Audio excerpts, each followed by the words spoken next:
Ahmedabad branch, Shehzad Bhai, to play the ICI motto song, and I request all the members to keep their right hand on their heart.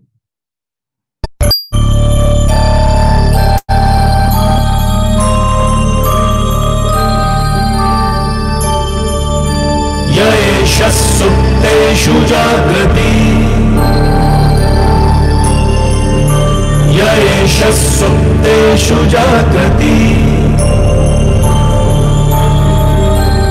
कामं कामं कामं कामपुरुषो पुरुषो निर्मिमाणः निर्मिमाणः तदेव शुक्लं तद्ब्रह्मा तद्ब्रह्मा तदेवामृतमुच्यते तस्मिन् लोकः दोषः शतः सर्वे तदूना सर्वे कश्चन कश्चन एतद्वैता एतद्वैता एतद्वैता एतद्वैता एतद्वैता एतद्वैता.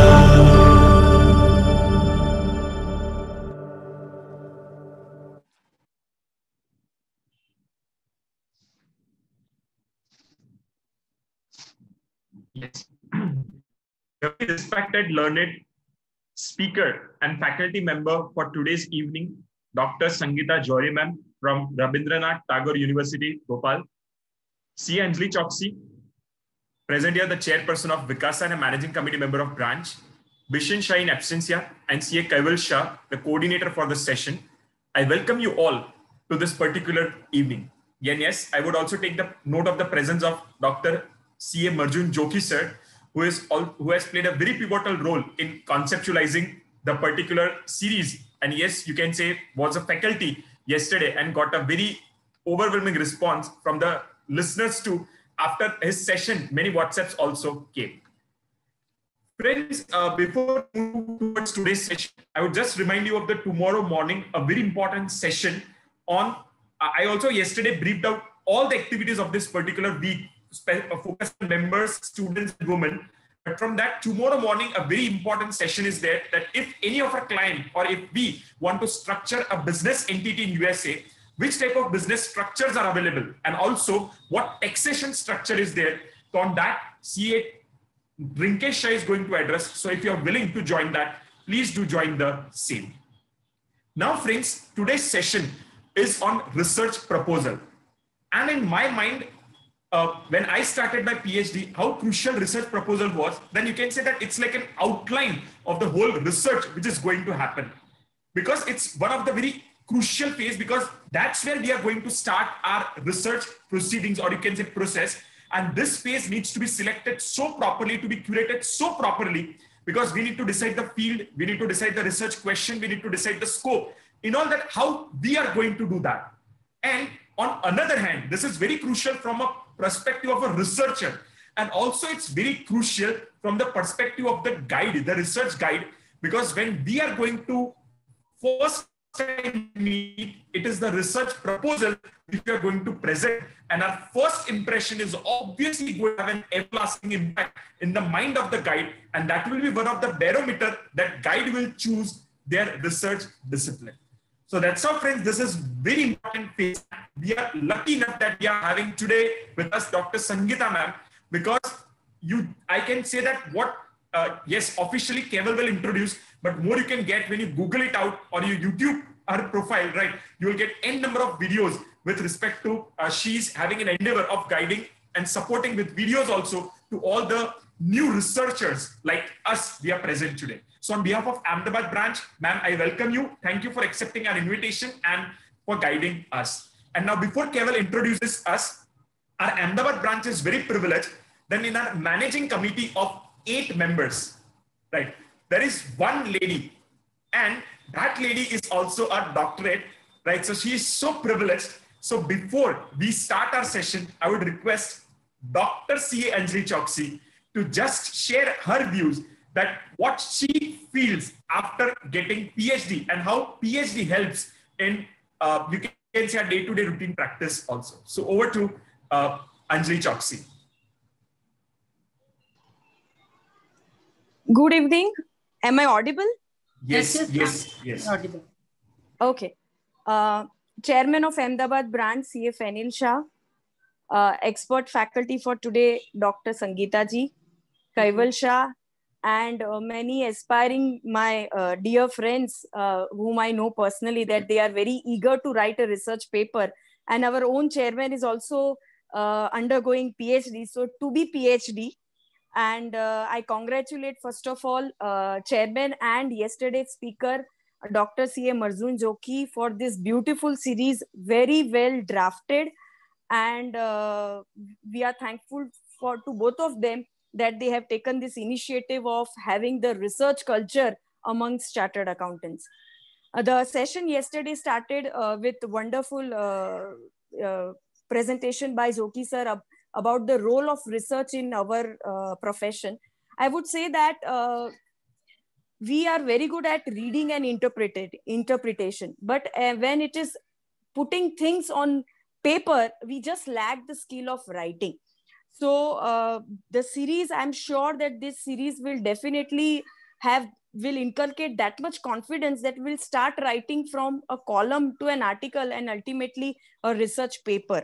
I can relate very much the way the sessions have been planned, right from inception of idea, finding out the gap in literature review, once the data is there, how to analyze the data, and then coming out with the meaningful analysis. The word research itself means searching again for that same information so that we come out with meaningful analysis out of it. And I am sure with inputs from all the faculties, we would develop this confidence of writing a paper. My experience is once we have this habit of writing, you will everywhere, whenever you get an idea, immediately you capture that idea and starts writing. For example, I share my latest research which I have done is related to this COVID management. We have seen that the women prime ministers across the world, they have handled this COVID in a very beautiful way. So I just recently wrote a paper that what were the steps, what were the initiatives taken by these women prime ministers to handle COVID in a better way as compared to other prime ministers. So I wish all the participants that just open your ideas, put your ideas into paper, and this excellent 7-day series will definitely give you some insights of start writing a paper. So I welcome you all and wish you all happy learning. Once again, I congratulate all the members for being present and giving us an overwhelming response. Thank you so much.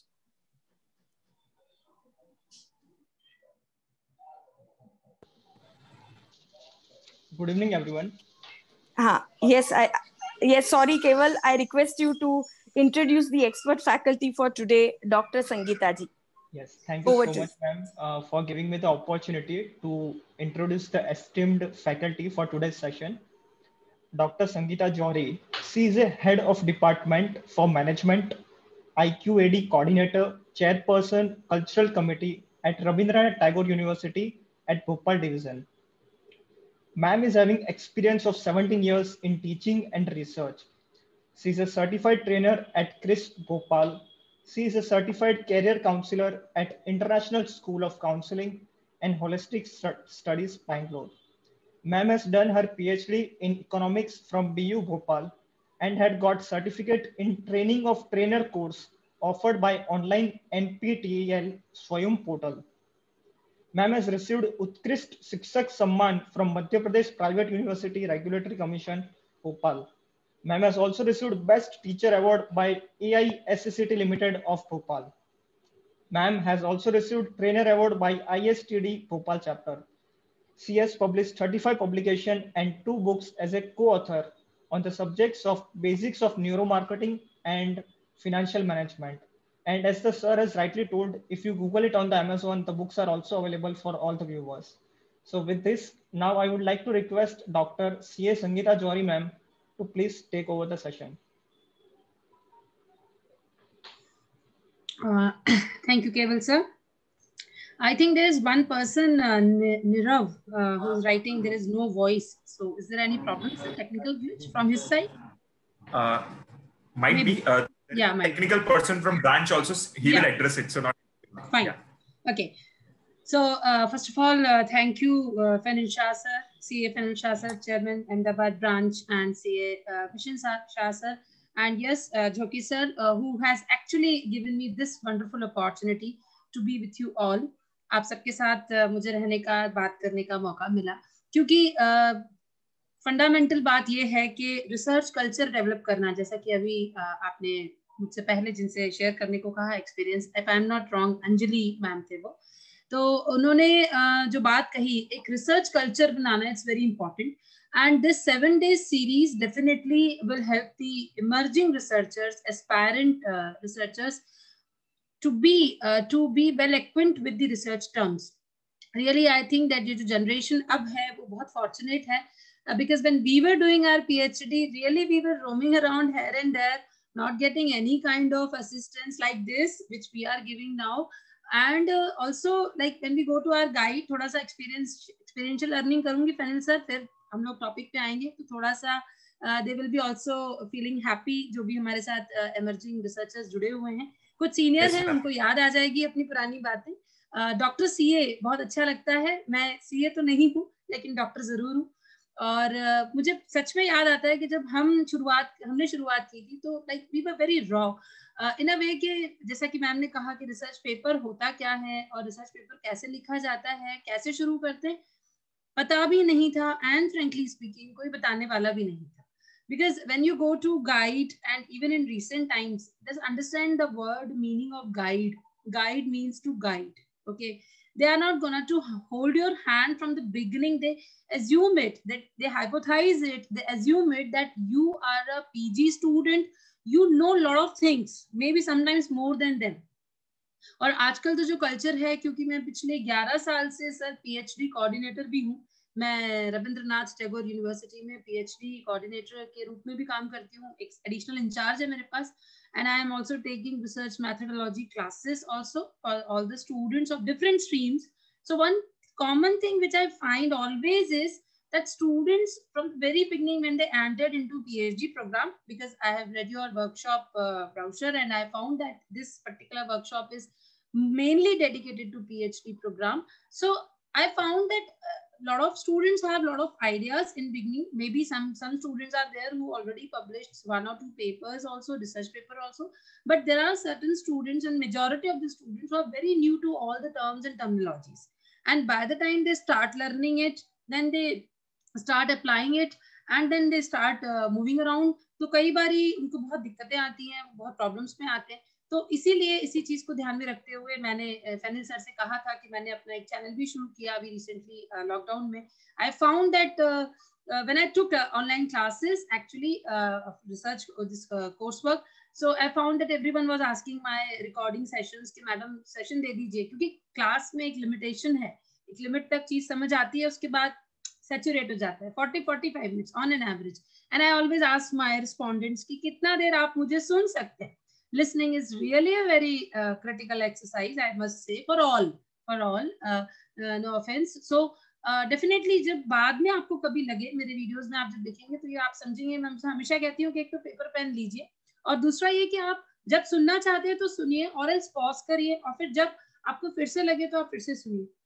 ये सारा जो अभी present era है, ये बहुत blessed era है, and I must say the youth who will now pursue for PhD, you all are really blessed to have this organization like who's taking this much of pain for you all, and also like we people are being able to serve you, are being able to share our experiences and our knowledge to you all, so that you can start your journey from a particular point. So definitely this was overall scenario I discussed with. Today my task is to share you all about the presentation of research proposal. So before getting into my formal presentation, because I always believe कि थोड़ा सा interaction शुरू में होना चाहिए, थोड़ा warm up होना चाहिए.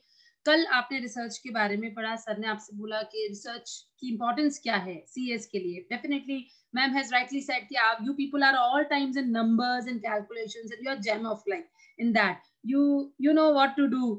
I'll not say anything on this forum, but when it comes to writing, when it comes to articulate the things, even I tell you there are a lot of people who have a lot of industry experiences, 16 plus, 20 plus years of experiences they are having in industry. One interesting thing I'll share with you, which I observe is that a student who just pass out is doing research. That is of also utmost importance, because he is a very fresh mind. He have a lot of ideas in his mind, or she has a lot of ideas in her mind, and then they share it. Then they come up with a lot of very good research. And maybe like now we are seeing copyrights also comes, patents also comes in technical stream, if you see. And the other age group which goes for this is 45 plus or 50 plus, wherein you have gathered a lot of experience now, and you have insights of all the fields, and now you want to explore one. So I have seen these two extremes in my 10 years of span of handling the PhD. And I'll give you an example of ABV Triple ITM, where the people of 50 plus actually go live there and do the residential PhD as well. So these are all type of examples.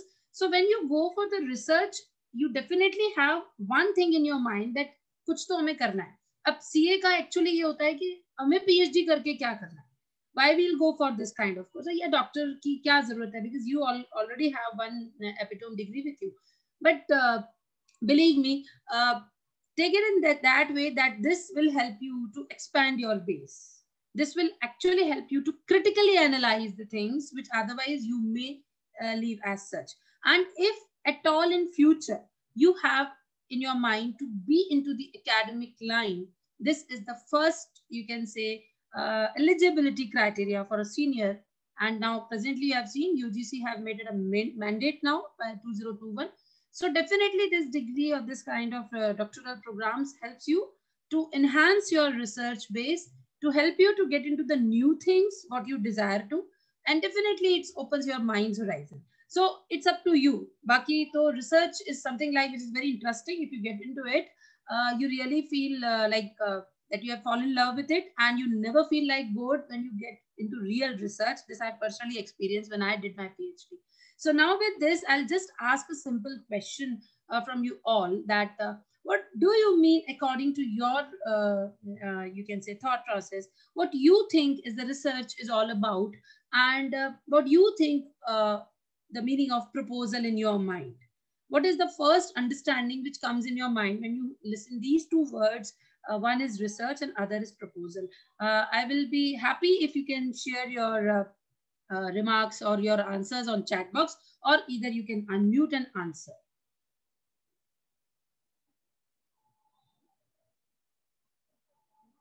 Anyone, if you want, you can write down in chat box, or you can unmute and answer.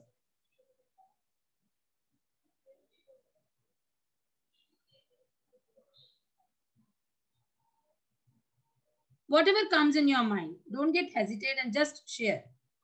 What do you mean by research, basically?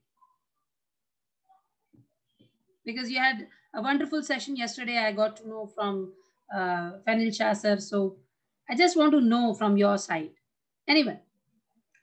Okay, to come up with new idea or process to improvise. Very good. Anybody else?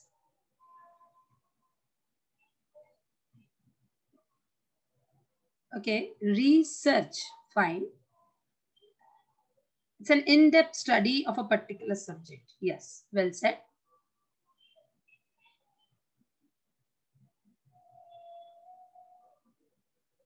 Any other? Because I can see a lot of participants are there. Okay. To convey the whole outline of research process, which one proposes to do, fine. Finding new things or detail, definitely. Okay, and then meaning of proposal, something that helps to come to a solution. Yeah, definitely. You are talking about the action research here.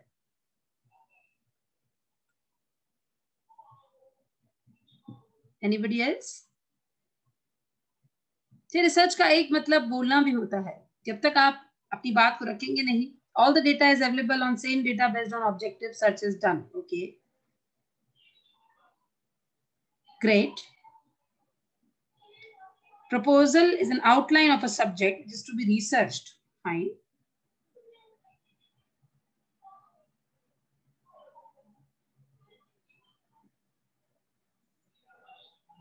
Fine. So very nice answers and very precise answer I'm getting from the participants. and very enthusiastic participants. Definitely, when we talk about the research, we break it in two forms: research, then we talk about in-depth study, we talk about the something new. And as I always say, there's a difference between research, discovery, and innovation. Okay, so when we go for a research, we always have a purpose. So definitely somebody has written something upon to work more and find new dimensions. Really, very true from your side. It's Yagna that. Fine, yes. We always look for the new dimensions when we go for the research. Okay, how many of you have gone through so far any kind of research proposals, call for research proposals? Because it comes in on a lot of grounds. There are a lot of agencies who are actually giving the call for research proposal. Have you seen any time so far, or have you applied for any research proposal other than the PhD I'm talking about? Because I'll tell you what kind of research proposals are there. Done research as part of MBA. Okay, fine, that's great. Yeah, we all have to do, and somewhere around in professional courses, the research projects are there, and we are supposed to do it, because we that research project is actually being a mandate in our curriculum, so as to give us the practical insights of the subject matter. So very well said by all the participants. So now, as you have an idea of basic research and proposals, we will be covering in our session. हम अपने session में बात करेंगे कि research proposal fundamentally होता क्या है, research proposal के बेसिक टाइप्स क्या हैं. आपके पास में मैं आपको एक बहुत सिंपल बात बताऊंगी. आजकल क्या है, प्लेथोरा ऑफ इंफॉर्मेशन है. अगर आप आज अभी गूगल करते हैं तो शायद आपको 15, 20, 25 या ये तो बहुत कम बोल रही हूँ मैं, 100+ प्रेजेंटेशंस मिल जाएंगे आपको. मेरे वीडियोस भी मिल जाएंगे, मेरे जैसे हजारों लोगों के वीडियोस मिल जाएंगे. मिलता सब है. हमें प्रॉब्लम कहाँ आती है? प्रॉब्लम आती है जब हम करने बैठते हैं. हमें बहुत कुछ होता है. Do you agree with this और नॉट? एटलीस्ट से यस और no, whatever. If you differ then tell me. आपको हेल्प मिल जाती है, आपको सब कुछ मिल जाता है, आपको डिटेल्स मिल जाती हैं, क्योंकि आजकल क्या है, ओपन एरा है. पहले था कि किताबें लिमिटेड थी, हमें मिलती नहीं थी बुक्स. मैंने 20 साल पहले MBE किया है, मुझे किताबें ही नहीं मिलती थी, मुझे बुक्स ही नहीं मिलती थी. मेथोडोलॉजी की एक बुक मिल जाए बहुत बड़ी बात है. कुठारी के अलावा कोई किताब ही अवेलेबल नहीं. लेकिन आज आप देखेंगे तो कोर्सेरा है, नेशनल डिजिटल लाइब्रेरी है, इतनी बुक्स हैं और इतना कुछ कंटेंट है. फिर अभी तो कोरोना ने तो यूट्यूब पे लाइन ही लगा दी है, जैसे मैं भी आ गई उस लाइन में. और भी आप देखेंगे बहुत सारे साधन है. ये वर्कशॉप भी है. पॉइंट कहाँ है? पॉइंट पकड़ते हैं हम. पॉइंट ये है कि सब कुछ हो जाता है, सब कुछ आ जाता है, but when it comes to the action part, when I actually start doing it, तो क्या होता है? तो हम फिर स्टक अप हो जाते हैं. वो इसलिए होता है क्योंकि हम स्टार्ट नहीं करते, हम शुरू नहीं करते.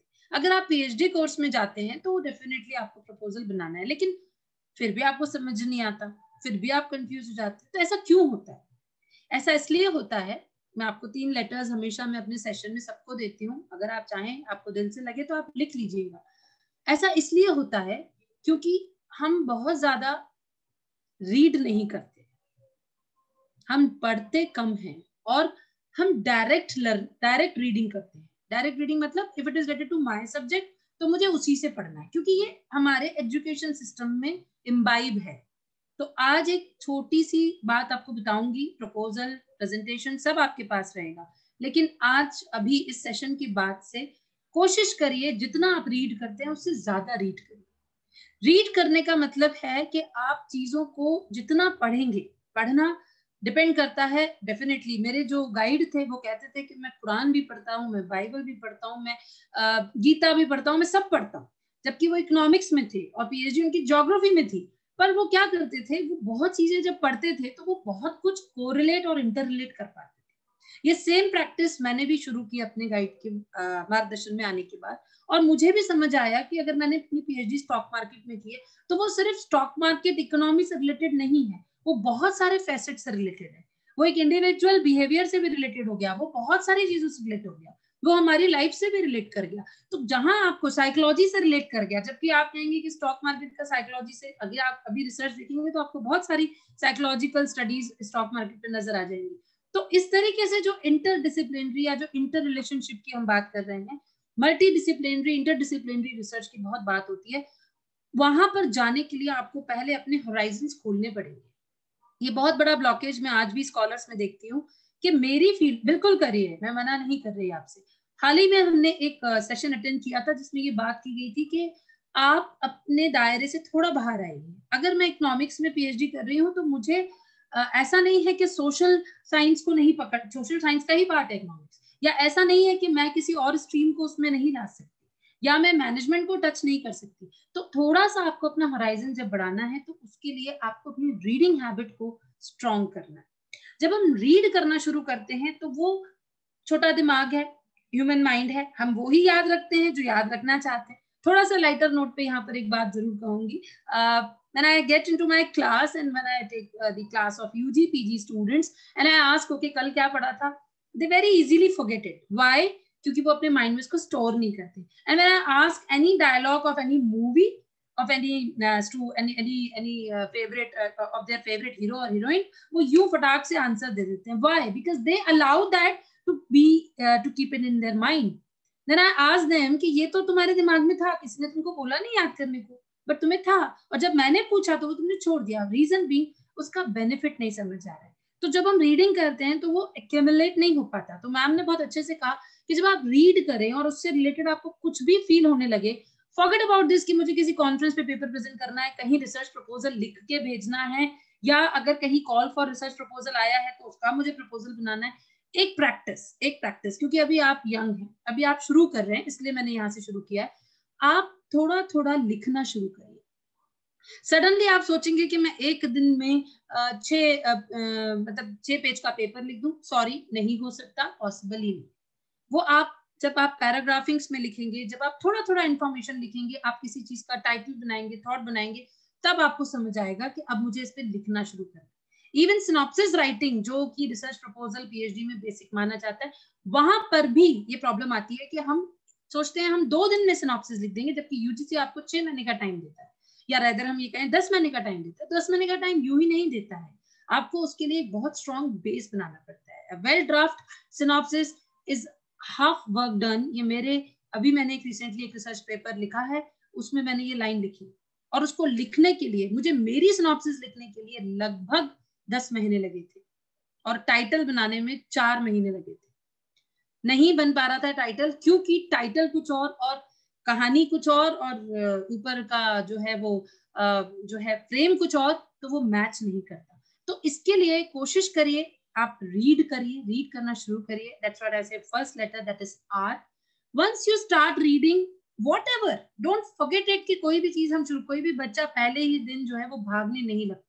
अभी आप रिसर्च में एक छोटे बच्चे की तरह, मेजॉरिटी लोग होंगे जो कि मैंने फैनल सर से पता किया था, बाकी जो कुछ सीनियर होंगे डेफिनेटली वो आपका मार्गदर्शन करेंगे, they will help you out in your research career. So definitely take baby step. What happen if a baby takes the very big steps? The baby will fall down. Similarly, if you will take baby step in research, you will definitely reach to a level where you desire to. It is endless.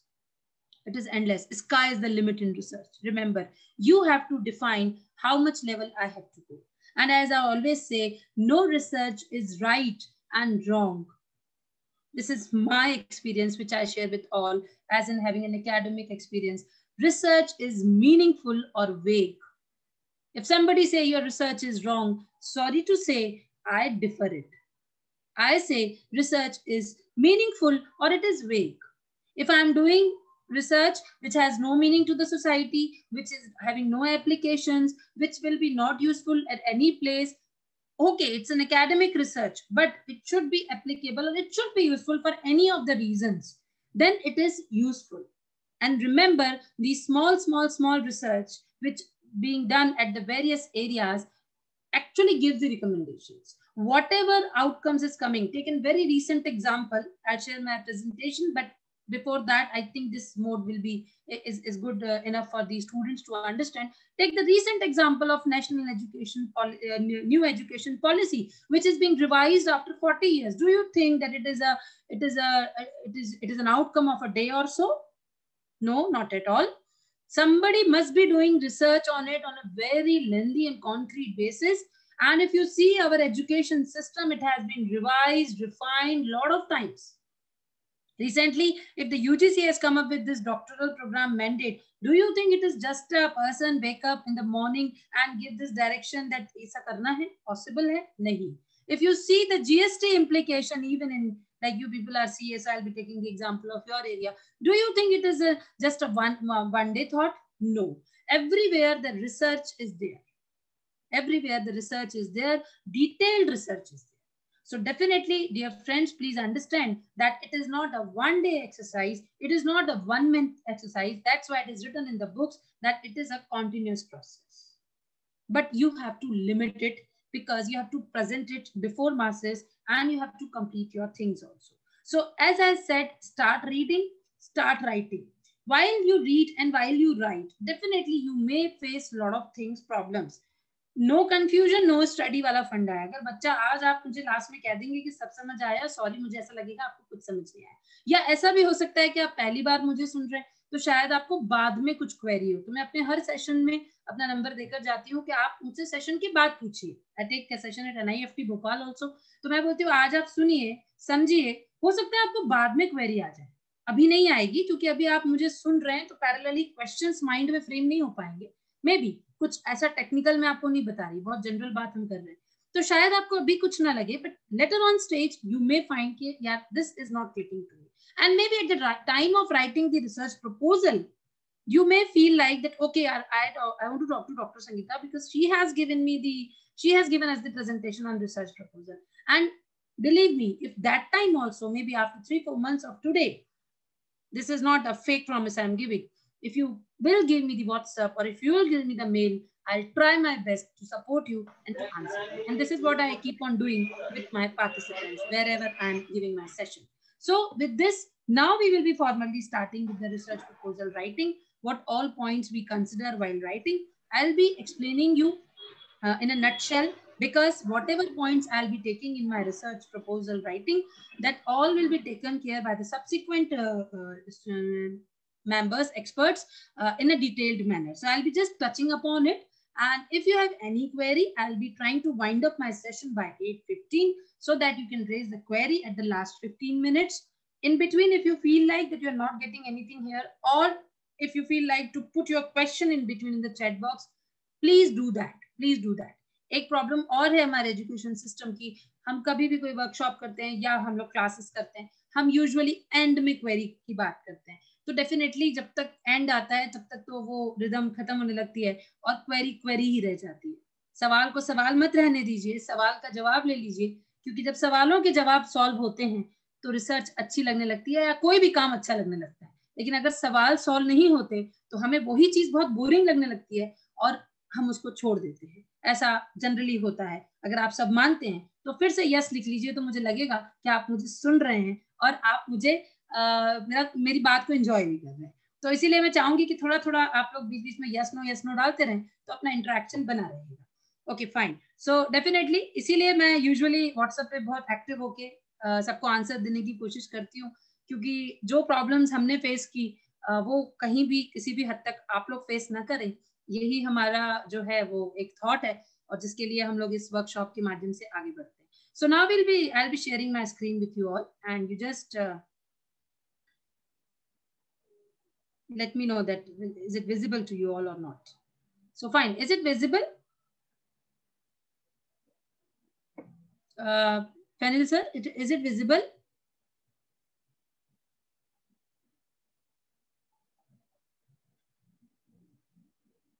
Sir, is it visible? Yes, ma'am, it's visible. Okay, thank you. Fine. So now, as I gave you a lot of things in the very beginning, जिससे कि आप लोग सब मेरे साथ आ सकें और अगला जो 1 घंटा है वो बड़ा ही आपके लिए इंटरेस्टिंग हो और आप बिल्कुल भी रिसर्च के साथ बोरिंग फील ना करें, क्योंकि सबसे बड़ी चीज ये है कि हमें किसी भी चीज के लिए इंटरेस्ट जगाना होता है. सब कुछ आता है इस लाइफ में, इस वर्ल्ड में कोई भी परफेक्ट नहीं है. सबसे पहले तो ये थॉट प्रोसेस हमें अपने दिमाग से हटानी होती है कि हम कोई भी नया काम करने जा रहे हैं तो हम पहले ही सोचते हैं हमें ये नहीं आता, हमें वो नहीं आता. तो ऐसा बिल्कुल भी हमें नहीं सोचना है. So we have to be positive all the times and we have to be open for the learning. That is very important. So today we are discussing about the preparation of research proposal. So far I have given you a lot of insights about this. This is the quotation I am using it here, that is, the true wealth of a nation consists not in the stored up gold but in the intellectual and physical strength of its people. Quote I have taken by Dr. C.V. Raman. And at the last, I have mentioned here that research always begins with a purpose. Because when we talk about the research, it is actually opening a lot of areas, lot of zones, lot of things which are still unexplored. Research, if you see present scenario, we are talking about to empowering our youth. If you see the recently 10 years back, if you see, we are talking about the skill, we are talking about the entrepreneurship, we are talking about a lot of things, Make in India, a lot of, you can see the policy changes are there. Then you as a CA must have seen the demonetization effect, GST effect. So a lot of changes have been brought in. Actually, whatever these changes, whenever these changes actually have been made, it has opened the wide area of research. Recently, I have seen one call for research proposal, expression of interest, EOI.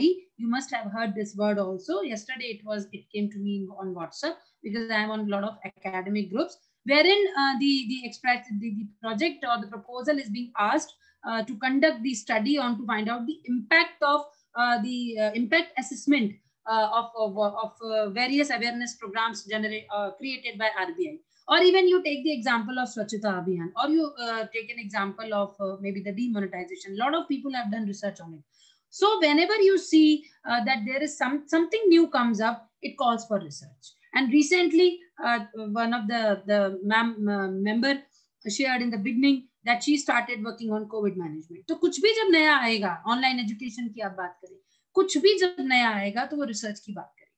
Research हमेशा दो बातों पे होगी, या तो हम कुछ नया निकालेंगे, या तो जो है वो कितना इफेक्टिव है ये देखेंगे. ब्रॉडर लेवल पर अगर हम देखें तो रिसर्च हमारे कंट्री में अभी इसी तरीके की है. बहुत ज्यादा इनोवेशन के साथ रिसर्च अभी भी हमारे पास नहीं यहाँ पर, और इसीलिए हम लैग करते हैं in terms of patents, in terms of lot of things, technology, क्योंकि हम कुछ नया करने के बजाय जो है उसको सब्सटेंशिएट ज्यादा करते हैं. तो इसीलिए अभी जब हम बात करते हैं कि अगर हमें अपने आप को स्ट्रेंथन करना है, अगर हमें अपने आप को इंटेलेक्चुअली साउंड करना है, अगर हमें अपने ह्यूमन कैपिटल को स्ट्रॉन्ग करना है, तो हमें हमारे यूथ को रिसर्च की तरफ ले जाना होगा. आज भी एक हैवक या एक फंडामेंटल में जो सच आप सबसे शेयर करूंगी, maybe little bit open it to say, but आज भी रिसर्च को लेकर हम बहुत ज्यादा कंजर्वेटिव आउटलुक में हैं. But research calls for the creative approach. Research calls for, see, when you don't know something, that's why you're going to explore that. So you cannot be judgmental at the beginning. So whenever you have something in your mind, some purpose in your mind, you want to give a new theory. आप देखेंगे कुछ theories जो हैं वो चल रही हैं, उनको कोई वॉयलेट मतलब कोई बताता नहीं कि इसको ऐसे नहीं ऐसे करो. नई थ्योरीज, बहुत ज्यादा थ्योरीज आना बंद हो गई. अगर आप सीए में हैं, आप कॉमर्स के स्टूडेंट्स हैं, आप सब मैनेजमेंट में भी आप लोगों ने कहीं ना कहीं कुछ पढ़ा होगा, आप फंडामेंटल देखें कितना वैलिड है आज की डेट में लॉ ऑफ डिमांड, लेकिन आज भी हम अपने बच्चों को भी पढ़ा रहे हैं.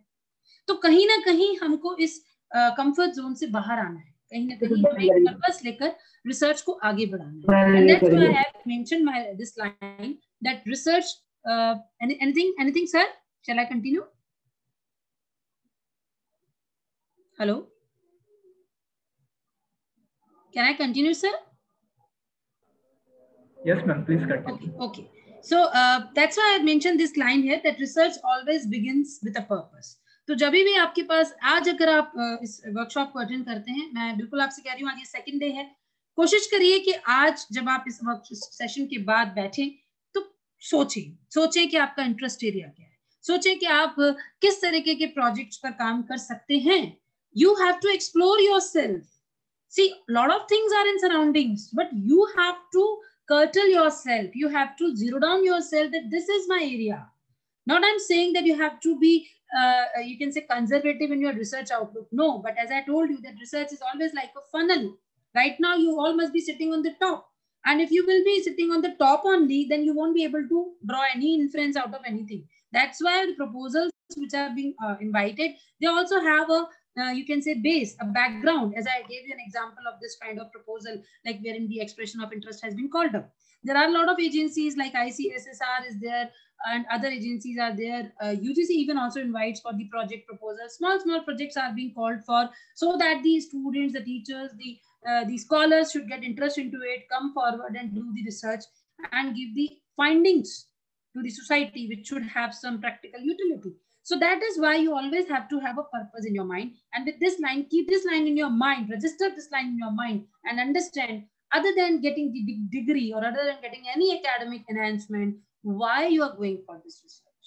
See, this why factor is very important. If it takes time of even 1 month to think, take that.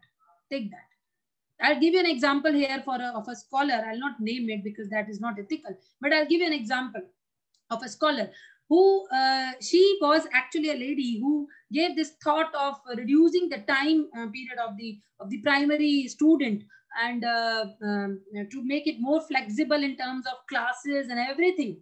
And she gave this proposal in the year 2012, if I'm not wrong, for her PhD in education. And you won't believe her proposal was not accepted that time, because of the expert says that this is not having any hypothesis. This is a kind of very open kind of study. This will not be acceptable in doctoral program. And she was being asked to change her topic, her title, and to go to that again, the same stereotype justifications and everything. And you won't believe, 2020 recently, if you see the new education policy, there is a clause which is saying about this flexibility, about this, all these stuff. She called me up personally and she said that, Madam, 8 years back, I was telling the same thing to propose this kind of model, but no one listened. This is the paradox of our country. We actually don't want to open the horizons of our research. We don't want to interrelate it. If a person of computer science comes to me, he says that I wanted to do the PhD in computer science. And if he wants to get into the another area, then it calls for a lot of, you can say, restrictions or a lot of the oppositions. So that is why I told you that, first of all, clear your purpose, make a diagram, write down in that your purpose, and then see where it is all affecting.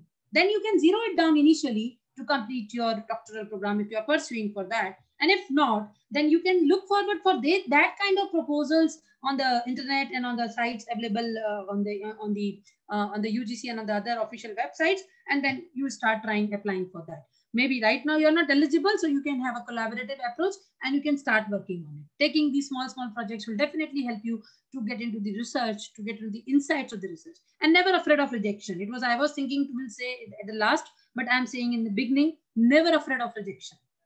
Never ever afraid of rejection, because if you will be you can say able to face the rejections, one day your proposal will definitely be accepted. This is not the case of PhD. I'm saying in PhD you don't get a lot of chances, but in general, if you are sending the research proposals to any of the official agencies, then you write down 2, 3, 4, 5 times proposals and still wait for the right one to click on. Definitely it will be on your doorstep. So with this, I'll be giving you the formal definition of research proposal. It is a very simple thing. As someone says that it is a document. A research proposal is a formal document that presents research objectives, design of achieving these objectives, and the expected outcomes, deliverables of the study. Whenever you go for the research proposal, then in that case, you have to take care of these 3, 4 things specifically. मैं हमेशा बोलती हूँ, क्या करना है, क्यों करना है, कैसे करेंगे. What, why, and how. This is the fundamental thing which every research calls for. आप किसी भी research पर जाएं, आप official agencies जब आपका project मांगती हैं, वहां पर भी यही होता है. आप अपनी synopsis doctoral program में जमा करते हैं, वहां पर भी यही होता है. नाम बदल जाते हैं, काम वही है. आपको क्या करना है, आपको क्यों करना है, मतलब आपके उद्देश्य क्या है, ऑब्जेक्टिव्स क्या है, और आप कैसे करेंगे. ये घर में भी हम जनरली बात करते हैं. आप बिल्कुल रिसर्च को लाइफ से जोड़िए. मेरे चैनल में आप सुनेंगे, research is life, life is research. मैं जनरली इसको रिलेट करती हूँ क्योंकि हमें समझ में आने लगती हैं चीजें, इसलिए. अदरवाइज टेक्निकल है, डेफिनेटली रिसर्च टेक्निकल है. मैं बिल्कुल नहीं कहूंगी कि बहुत ज्यादा सिंपल है, और टेक्निकलिटीज आपको लर्न करनी ही है. आप डिसाइड करते हैं कि आपको अपनी कितना एरिया आपको लेना है, क्या आपको लर्न करना है, क्या टेक्निक आपको यूज करेगी, आपके लिए एप्लीकेबल होगी, और इनिशियली आप वहीं पर जीरो डाउन करिए. Otherwise, you will be jack of all and master of none. So earlier it was a multitasking world, but now again the world is being little bit zero down to single tasking. So it changes, as I always say, research है, सब कुछ बदलता है. तो proposal जब आप बनाते हैं तो आपको सबसे पहले ध्यान रखना होता है इन 3 चीजों का, विच आई एम रिपीटिंग अगेन. आप क्या करना चाहते हैं, that is what you are supposed to do, what your intent to do actually. If you are making proposal on your end, अभी मैं आगे types of proposals आपको जब बताऊंगी तो आपको समझ आ जाएगा. Types of research proposal में categorize जब हम करते हैं तो internal research proposal की हम बात करते हैं, external research proposal जो है उसकी भी हम बात करते हैं. When we talk about the internal research proposal, as I mentioned here, the simple academic proposal like the synopsis for PhD. Your guide asks you to prepare the synopsis. Then you simply look at here and there. कैसे क्या ये क्या है synopsis, ये कौन सा शब्द आ गया मेरे सामने. I always say it is simply a snapshot. In one of the video how to draft synopsis, you simply understand it is nothing but a snapshot. एक छोटा सा डॉक्यूमेंट जिसमें आपको बट बहुत महत्वपूर्ण डॉक्यूमेंट, क्योंकि ये आगे का आपको पूरा एक दिशा निर्देश देता है. It gives a direction. It gives a full on direction for the future research work which you will be carrying subsequently for the 2 years, 3 years, 4 years, 5 years, whatever. And you must have submitted at the MBA level also. आपसे सबसे पहले आप करोगे क्या, आपसे एक पूरा skeleton मांगा जाएगा. तो वो छोटा फॉर्म जब अप्रूव होगा तब हम आगे बढ़ेंगे. पहले ही अगर आप उसको मतलब पहले से आप शुरू कर देंगे, कहीं आप उसको बताएंगे नहीं, कहीं आप उसको अप्रूव नहीं कराएंगे. तो एकेडमिक में हमेशा एक रिसर्च डिग्री कमेटी होती है जो कि सिनॉप्सिस को अप्रूव करती है, और ये इसके लिए अक्सर जैसे मैंने आपसे कहा कि यूजीसी 8-10 मंथ्स का स्कॉलर को टाइम देती है अगर आप डॉक्टरल प्रोग्राम में रजिस्टर होते हैं तो. और you get lot of time to prepare synopsis and it is really I tell you, people most of the times they ask me, ma'am, how many pages I should make for synopsis? I really don't know what to answer on it. I say it's your research work. Why you're asking me the pages? Maybe you can bind up your synopsis in 5-6 pages, or maybe you may lend it up to 40-50 pages. It's up to you. It's up to you. But you have to make it precise, concise, and at least it should be understandable by the person to whom you are submitting it. So what all points are there in synopsis or in research proposal that I'll be taking up subsequently. But for now, understand that if you are preparing a synopsis for PhD, it comes in the category of internal research proposal. Then if you talk about that, as I told you, that a lot of research organizations are there where they ask the proposals from time to time. Personally, I have also submitted the proposal to ICSSR. This is the Indian Council of Social Science Research. Likewise, there are also other DSTs there for science, MPCSTs there in Madhya Pradesh Council of Science Technology. You also must be having some council at your region. So there are some state councils, there are some national councils, there are also some international councils who keep on asking for the proposals from the emerging researchers, from the academicians, and even from the industry people. Yes, there are certain norms to be fulfilled. So we are not getting into the intricacies of those norms because it vary from the, you can say, agency to agency. Maybe some corporates also, some industry, you can say industries also, they're also looking for some, I can see the Aziz Premji Foundation also, they also call for the research proposal because they also want to carry out the research. Who will carry out the research, by the way? The people like you and the people like me. We will go for the research. We will understand that. So this is about the internal research proposal and external research proposal. In external research proposal, this is solicited and unsolicited.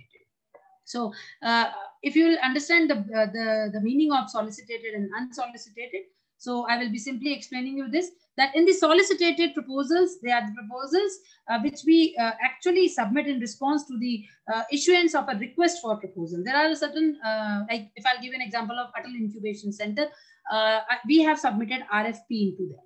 So this is the specific proposal they asked for, wherein the specific task is to be given and we have to write the proposal for the same. So that is known as a solicited proposal, and we write it for a specific purpose. So in that we specify the research problem of a particular interest, and it is being submitted to the funding agency who are asking for it. If I'll give you an example of Atal Incubation Center, for establishing the Atal Incubation Center, they have sent us the RFP. Not us, they have sent the RFP to the institutions, HEIs of all the regions. And then the HEIs have submitted their proposals to the Niti Aayog, and then there was a round of discussions and presentations goes on, and finally they approve the funding, and finally they allot you to go for the to go for that particular center establishment, and other modalities is to be performed likewise. So that is the meaning of solicited research proposal.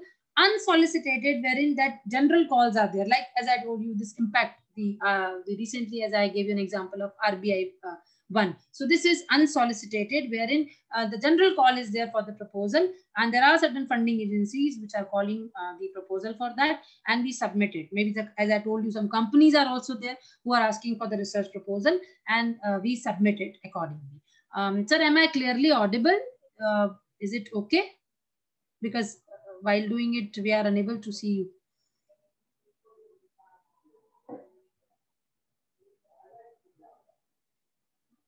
Am I audible to all? Yes, ma'am, you are audible. Yes, yes. Okay, fine. So then this is the fundamental difference I gave you about the solicited and unsolicited research proposal. And it all depends on, like, whenever we have a call for research proposal, every research proposal is having its own structure, and we are abide to give the description or to submit the research proposal as per the norms and the standards given by the funding agencies or by the respective agencies. There are two ways to go for it. One, that is the agency asks for it, or rather we Google it, we go for it, and we find out that which project proposal is coming, which area is asking for the proposals, and then we keep on trying to submit it, as I told you. So this is the two-way, you can say, mechanism goes on always. And usually we go for this solicited also, because herein we have a specific problem to address with, and we go for that. And there are always, the funding agencies have certain norms and the criteria also, and we have to fulfill that. Like usually when we go for the official research proposal outside agencies and the government agencies, they have some structured and the only doctorates can apply. So if you feel like to apply for the same, you can hire a doctorate person, you have good members with you, and then you can be a member into it. And I'll tell you, recently in my university only, I've submitted one proposal, one project from my PhD work only, and my scholar got, she was member into it, and I was a PI into it. So what happened with that, it solves two purpose. Here I'll explain you about the research proposal also. अगर आप कहीं भी research project जमा करते हैं, या आप कभी भी एक छोटा सा project उठाते हैं, कोशिश करिए कि वो आपके एरिया से जुड़ा हो या directly या indirectly जुड़ा हो. तो कहीं ना कहीं what it helps you is that you are able to complete your research work also. Although it is not allowed that your entire project work can be converted into thesis. No, that is not permissible. But a part of it can be taken, and you can submit your thesis also on the basis of that. So you get a lot of, and in science, I'm telling you, it happens a lot. In the field of science, if I gave you an example of my university, in my university, 3 of the research scholars, they worked for the Indo-Taiwan project with one of our senior teacher, professor in chemistry, and parallelly they have completed their research work also, and they have completed their thesis also. So when it happens to science, why can't it happen to commerce and management stream as well? We can have a try on it at least. So that is the benefit of having the research proposal from external agencies, and this is also adding up the credentials part also in your portfolio. It is for an academician, it is increasing the API by the ways. So definitely this proposal, the external proposal, always helps you.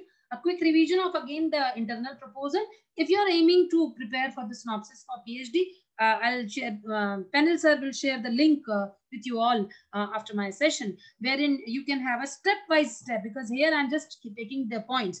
PPT बहुत heavy हो तो पढ़ने में मजा नहीं आता, हम उसको खोलते नहीं है, पढ़ते नहीं है. अगर key points हो तो मजा आता है. तो इसीलिए मैंने बहुत छोटे-छोटे points यहाँ रखे हैं. आप जब मेरा वो chapter पढ़ेंगे तो उसमें आपको पूरा डिटेलिंग मिलेगा कि हम जब synopsis लिखने जाते हैं तो क्या-क्या पॉइंट्स हैं जिन पर हमें ध्यान रखना होता है. और लास्ट में मैंने उसमें एक माइंड मैप दिया है, वो एक्चुअली मेरे माइंड की थॉट है कि जब हम शुरू करते हैं, क्योंकि देखिए एक स्टीरियोटाइप स्ट्रक्चर नहीं है, मैं अभी आगे आपको बताऊंगी. जब हम शुरू करते हैं, जब मैं आपको पहले इंपॉर्टेंस की बात जब मैं बताऊंगी, जब हम लिखना शुरू करते हैं तो लिखने में जब पॉइंट्स होते हैं तो वो पॉइंट्स ऐसा नहीं कि जो पॉइंट्स हैं पहले उन पे हम फोकस करेंगे, हम पॉइंट्स वेरी करते हैं. कैसे? आई विल टेल यू, आपको मजा भी आएगा और आपको समझ में भी आएगा. बट उसके पहले हम समझ लेते हैं कि what is the importance, why I go for research proposal. By the way, if you see for the academics, it is a requirement, keep it aside.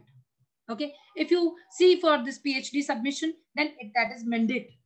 That is mandate. And if you see for the MBA project or dissertation which you have already passed out, that was also a mandate. तो mandate के हिसाब से कर लिया, मजे के हिसाब से नहीं किया, mandate था तो कर लिया. So अभी क्या है, अभी क्या है कि अभी हमको समझना है कि हम उसको क्यों बना रहे हैं. Why? What is the importance of research proposal?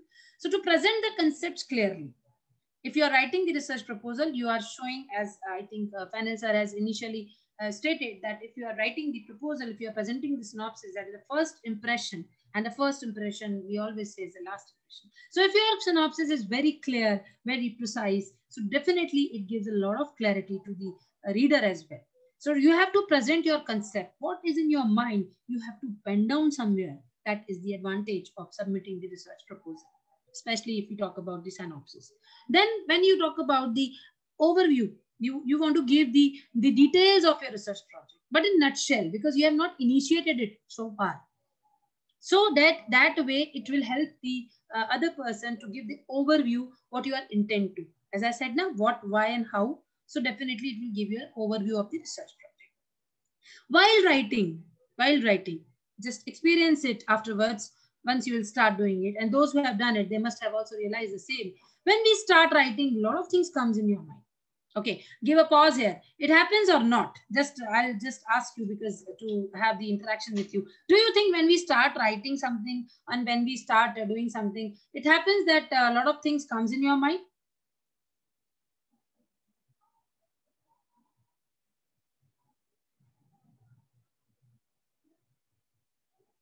Yes, of course, obviously, definitely. Because it is related to something, I'll tell you. And writing, matlab, aisa nahi ki main type karna hai. Writing, matlab, please write by multiple thoughts. Yes, definitely. Many times, that becomes difficult to filter where to focus. Okay, fine. Okay, so now I'll tell you here the answer of this question. When you think that you have a lot of thoughts, you have to give it to the numbering. अगली बार जब आप multiple thoughts लिखें तो आप उसको prioritise करिए, उसको आप जीरो डाउन करिए, आप अपने आप में उसको प्रायोरिटाइज करिए कि आपने ये लिखा. उसके बाद आपको डेफिनेटली उसके साथ बहुत सारी चीजें देखनी. मान लीजिए आपके दिमाग में एक थॉट आता है, एक सिंपल थॉट है, जैसे कि I'll give you an example, आपको उससे ज्यादा क्लियर समझ में आएगा. मुझे लगता है कि मेरा एक स्कॉलर है, उन्होंने मुझे बात किया कि मुझे CSR इनिशिएटिव्स पे काम करना है. अब उसके दिमाग में CSR इनिशिएटिव्स को लेकर बहुत सारे थॉट्स आए. तो जब हमारे दिमाग में बहुत सारे थॉट्स आते हैं तो हम उससे रिलेटेड बहुत सारे पैरामीटर्स को जज करते हैं. फिर उससे रिलेटेड जब पैरामीटर्स को जज करते हैं, वो पैरामीटर्स कहाँ आएंगे, अभी हम आगे समझेंगे कैसे हमें समझ में आएगा कि पैरामीटर्स क्या है. तो जब पैरामीटर्स को हम स्टडी करने लगेंगे तब हमें समझ आएगा कि इससे रिलेटेड पैरामीटर्स हमें मिल रहे हैं, हमें दिख रहे हैं, इससे रिलेटेड इस पर्टिकुलर टॉपिक से रिलेटेड पैरामीटर्स हमें नहीं मिल रहे. ये तब है जब हम अपना प्रपोजल खुद बना रहे हैं. अगर किसी ने हमें प्रपोजल दिया है, मान लीजिए अभी मैंने आपको बताया कि RBI का इम्पैक्ट असेसमेंट आ गया है, तो वो मेरे को उसने फिक्स कर दिया है, मुझे सिर्फ उसी के बारे में सोचना है.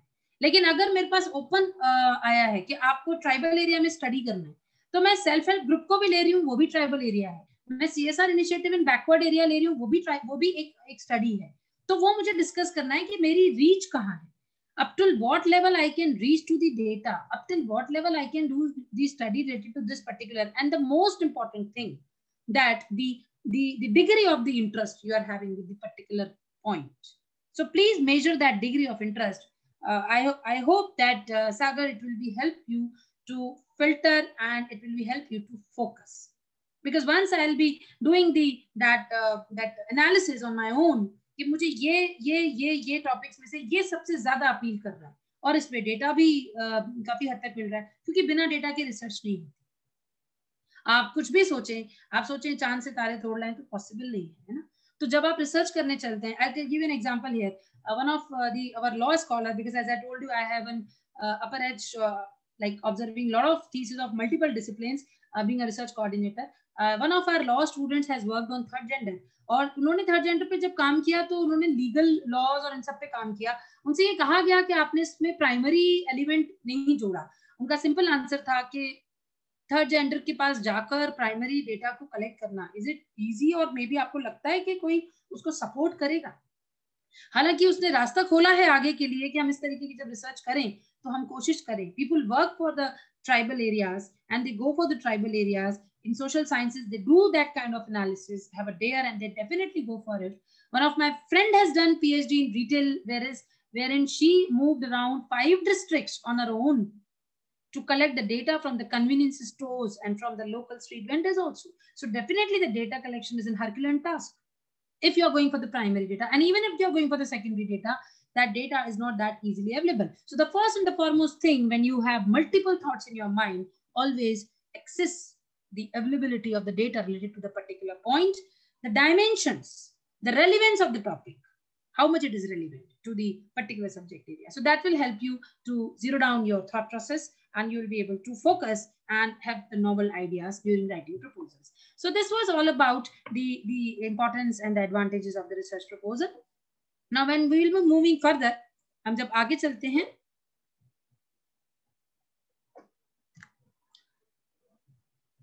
तो हम contents की बात करते हैं. And when we talk about the contents of the research proposal, I told you that इसका जो flow है, उस flow के according आप नहीं जाएंगे. यही twist है, क्योंकि जब आप इसको गूगल पे पढ़ेंगे या आप कभी इसका वीडियो कहीं और देखेंगे या किसी के बाद कहीं किसी से हेल्प लेंगे, तो आपको लगेगा कि ठीक है ऐसे ही करना है. मैं थोड़ा सा आपको ट्विस्ट एंड टर्न्स के साथ बताऊंगी. हम कंटेंट की जब बात करते हैं, मेरे अनुसार अगर आप अपनी रिसर्च सिनॉप्सिस लिख रहे हैं, अगर आप सिनॉप्सिस लिख रहे हैं, फिर मैं बोलूंगी अगर प्रपोजल ओपन है जहां पर टाइटल नहीं दिया है.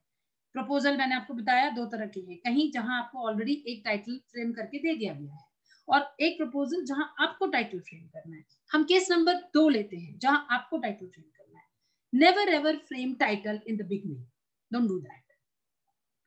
Yes, when we frame title, it should be precise, clear and concise. Very clearly I have mentioned here. And बहुत ज्यादा लंबा टाइटल अगर आप लेते हैं सिनॉप्सिस में भी, तो वो अपनी एसेंस खो देता है. आप जब टाइटल बनाते हैं तो वो बिल्कुल क्लियर होना चाहिए. अगर आप फाइनेंशियल लिटरेसी की बात कर रहे हैं और अर्बन एरिया में बात कर रहे हैं, तो आप financial literacy, study on financial literacy of urban population in specific region, और वहां पर आप किसी न किसी पैरामीटर की बात करेंगे कि लिटरेसी को आप किससे जोड़ना चाहते हैं. ये मेरा खुद का एक प्रपोजल सिनॉप्सिस है जो मैंने बनवाया है हाल ही में. या अगर हम स्किल की बात करते हैं, तो स्किल को हम किससे जोड़ रहे हैं? स्किल को हम ग्रोथ से जोड़ रहे हैं, स्किल को हम इम्पैक्ट से जोड़ रहे हैं. अगर आप जीएसटी के एनालिसिस की बात करते हैं, तो आप इसको किससे जोड़ रहे हैं? तो अगर आप, और कौन से एरिया में आप स्टडी कर रहे हैं, अगर आप कभी भी रिसर्च प्रपोजल बनाएंगे, आपका टाइटल जो है वो आपकी स्टोरी को रिफ्लेक्ट करना चाहिए. What story you are having inside, that should be clear in your title. So one has to have a very precise, clear, concise title and avoid extremely long titles. However, we should frame title at the last. आप बना लीजिए, आप 5, 6, 7, 8 title आपको जो दिमाग में आते जा रहे हैं, आप पेन डाउन करते जाइए, डेली करते जाइए. अगर मैं अपनी कॉपी का याद करूं तो पता नहीं मैंने कितने टाइटल्स अपनी थीसिस के लिए लिखे थे. तो अगर आप रिसर्च प्रपोजल जिसमें कि टाइटल्स आपको मेंशन नहीं है, कॉल फॉर रिसर्च प्रपोजल आया है, उसमें टाइटल मेंशन नहीं है, आपको टाइटल मेंशन करना है, तो आप टाइटल को लास्ट में मेंशन करिए. लेकिन शुरुआत में एक थॉट है, उसको लिख लीजिए. टाइटल बिल्कुल जो फ्रेम फाइनल टाइटल है उसको बिल्कुल लास्ट में लेके जाइए. उसका रीजन ये है कि जब हम पूरी थॉट लिख लेते हैं या हम अपना एरिया वगैरह डिफाइन कर लेते हैं, तो मेरे लिए टाइटल बनाना आसान हो जाता है. यूजुअली स्कॉलर्स जो मिस्टेक करते हैं वो ये करते हैं कि वो पहले टाइटल बनाने लगते हैं, तो प्रॉब्लम आ जाता है, क्योंकि वो कुछ भी बना, फिर वो अपनी सारी चीजें उसके हिसाब से मैनेज करते हैं और कई बार वो हो पाता है, कई बार वो नहीं हो पाता. So according to my thought and my best of knowledge, I always suggest to go for the title almost at the last when you complete your entire proposal. In between, if you have some thoughts, please pen down separately. That is the first tip I am giving you for writing the research proposal. When you talk about the executive summary, everyone knows when we write research paper, we write abstract. We write abstract at the last. पूरी कहानी लिखने के बाद उसको छोटे से form में भेजते हैं हम, जहां हमारी रिक्वायरमेंट होती है. Similarly, when we make for the executive summary, we make a brief proposal covering the objectives, methodology, expected outcomes in a very simple language. Why I mentioned here simple language? क्योंकि कई बार हम बहुत सारे metaphors या आइडॉम्स या कुछ ऐसा use कर लेते हैं, बहुत सारे कोटेशंस यूज करते हैं. रियलिस्टिक रिसर्च में आप जितना रहेंगे, रिसर्च उतनी ही प्रिसाइज होगी और उतनी ही क्लियर होगी. आपका जब भी रिसर्च प्रपोजल जाता है तो वो जितना वो क्लियर होगा उतना ही वो अपील करेगा कमिटी को. अगर कमिटी बैठी है, अगर आरडीसी कमिटी बैठी है तो उनको वो अपील करेगा. अगर आप कहीं किसी फोरम पे भेज रहे हैं, किसी एजेंसी में भेज रहे हैं, तो भी वहां जितनी clarity, and believe me this summary is actually is in the front always. Again as I told you that every industries having their own separate systems or separate, you can say, structure of submitting the research proposal, but more or less the content is the same, as I told you, whether it is of any discipline also. So executive summary covers the briefing of the entire proposal, so it should be very clear and precise.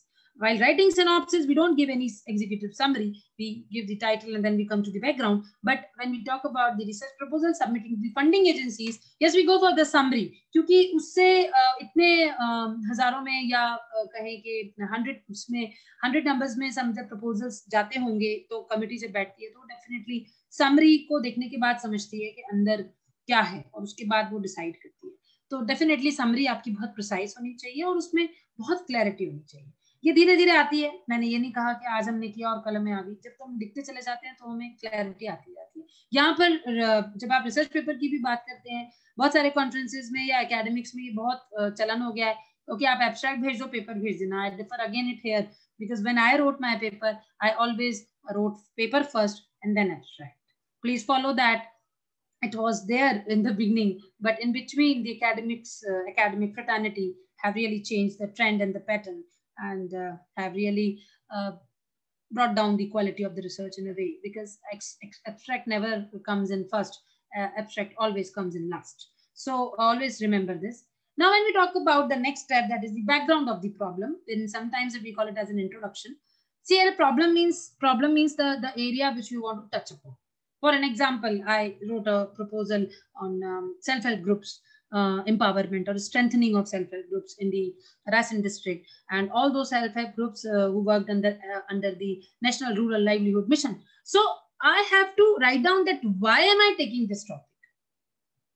I have to justify that, and also I have to give a background also. Now, if you can see these 2 points, background and literature review, tomorrow, obviously, our dear Dr. Preeti ma'am will give a deep insight to you about the literature review.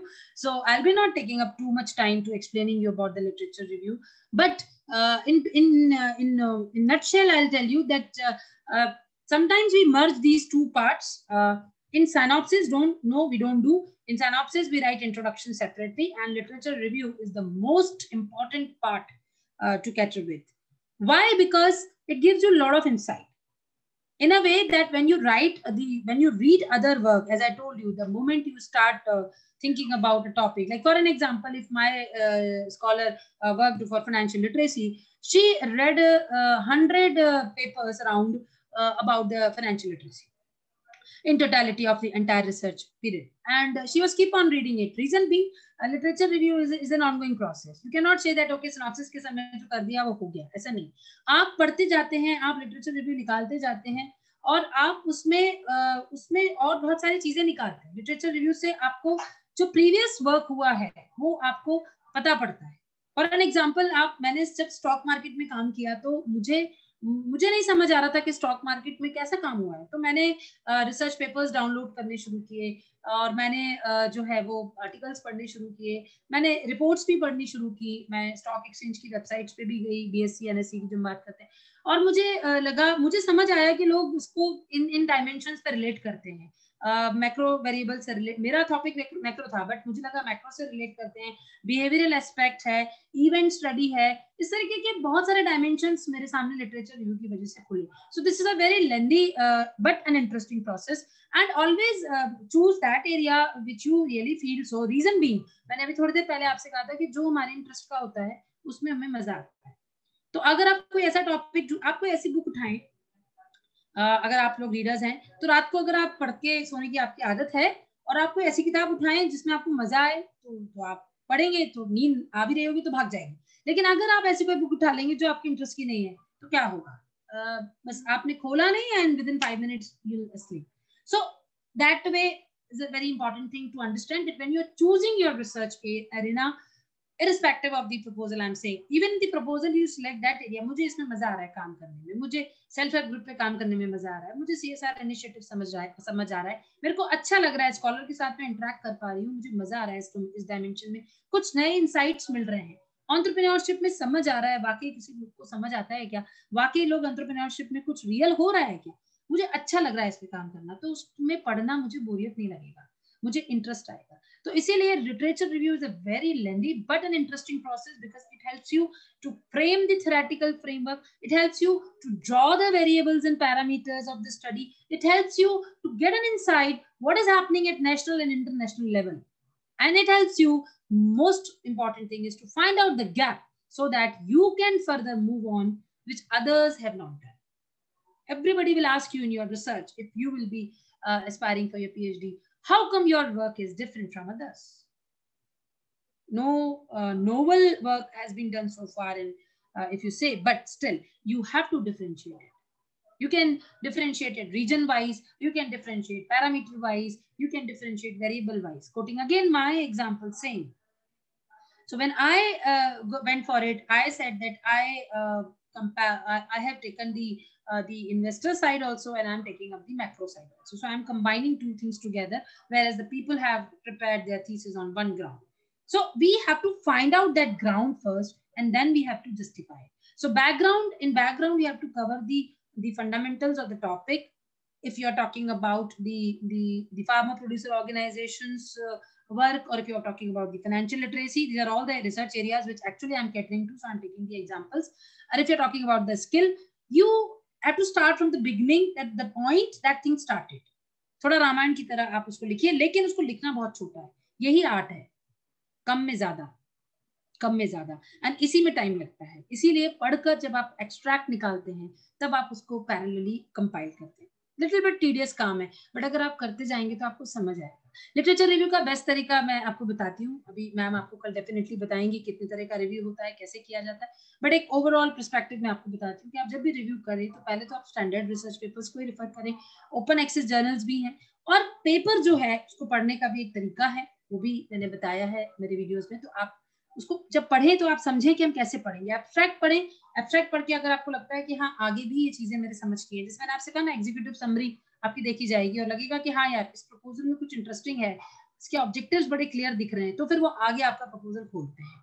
तो इसी तरीके से जब आप literature review करें तो review की exercise tedious है, और इनिशियल 10 इयर्स का हमेशा बेस्ट रहता है. ये एक स्टैंडर्ड नॉर्म है कि बहुत पुराना रिव्यू भी नहीं होना चाहिए, लेकिन बहुत लेटेस्ट भी आप अगर लेंगे तो पुरानी चीजें छूटती हैं. So that is the very important part of literature review. You have to mention in your research proposal. If you're writing synopsis, yes, it is a very integral part. And if you're writing research proposal for an agency, you have to, sometimes you have to give a separate heading, and sometimes you have to incorporate in your introduction part, depending on the structure of the proposal they have asked for you. They have asked from you, sorry.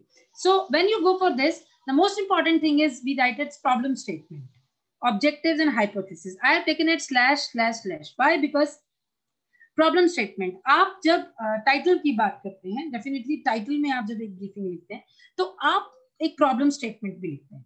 Problem statement जब आप mention करते हैं वो background से थोड़ा अलग होता है. जैसे फॉर एन एग्जांपल, मैंने यहाँ पर बैकग्राउंड में आपको बोला कि आप सेल्फ हेल्प ग्रुप, मैं सेल्फ हेल्प ग्रुप का एग्जांपल लेके आपको बताती हूँ. तो सेल्फ हेल्प ग्रुप के बारे में आपने लिखा, सेल्फ हेल्प ग्रुप कैसे इमर्ज हुए वो लिखा, उसकी इंपॉर्टेंस क्या है इसके बारे में लिखा, आपने ये सारी चीजें बताई. अब आप किस कंटेक्स्ट पर काम करना चाहते हैं? You want to see that in Madhya Pradesh region, how these self-help groups is actually got the empowerment or strengthened over a period of time, or how they are working in this scenario, or maybe you want to see their growth perspectives. So if that you have to explain in your study, that is a problem statement. That over a period of time, it is not always that you are seeing any problem. Because see, sometimes we do the fundamental research and we do the applied research. So when we are saying about the applied research, there is some problem that company is dropping down its sales all the times. What to do?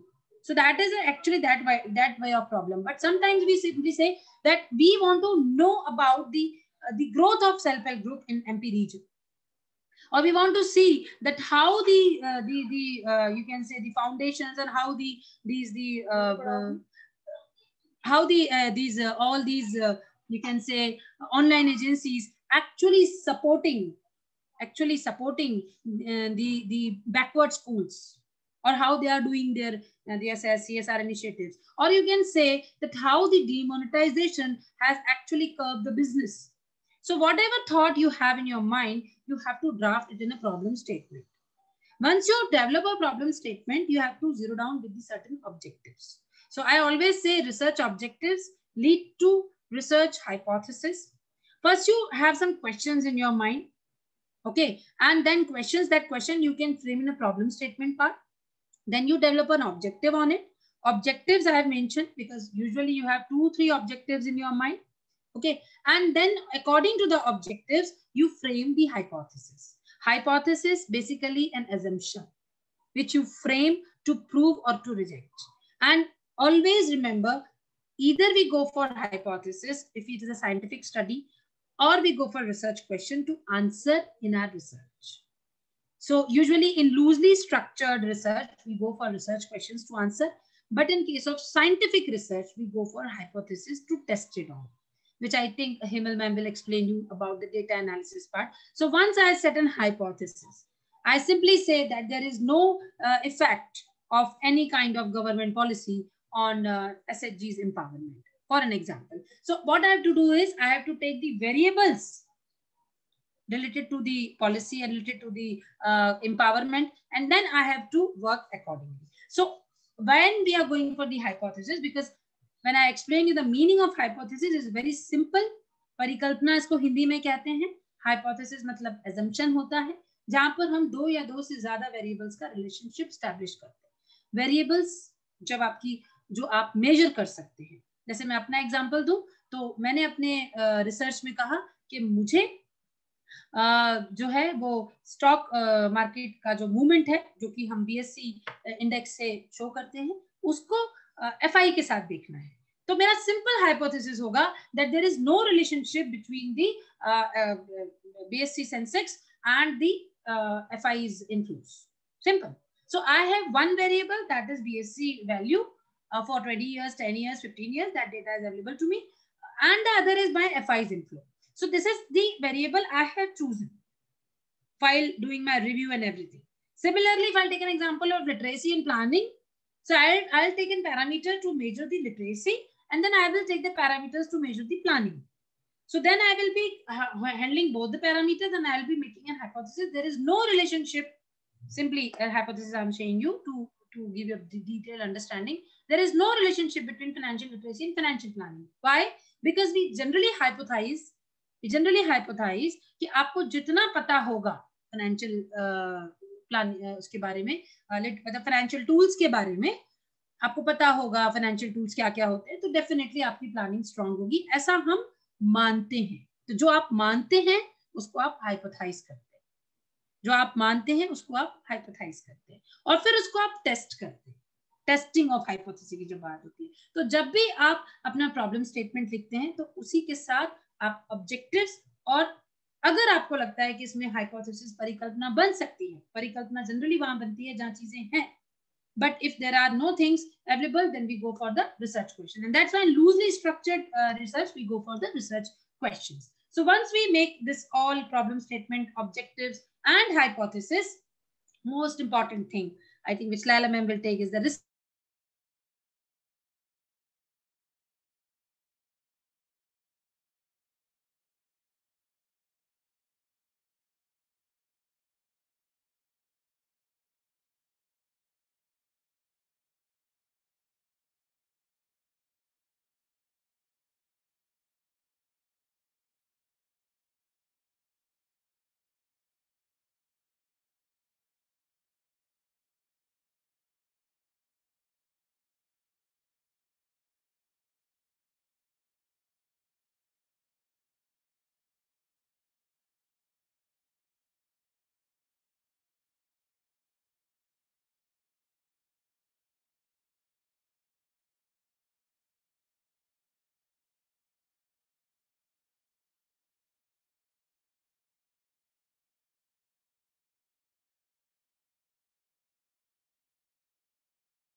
Am I audible, sir?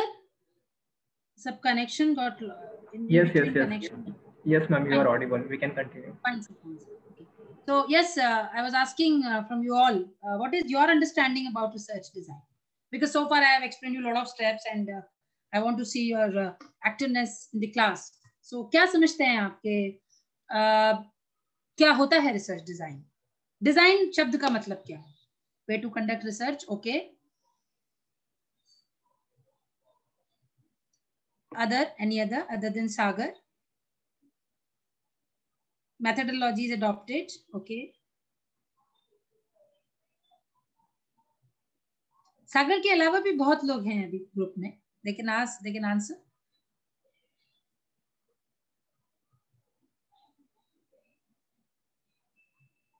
Roadmap, okay.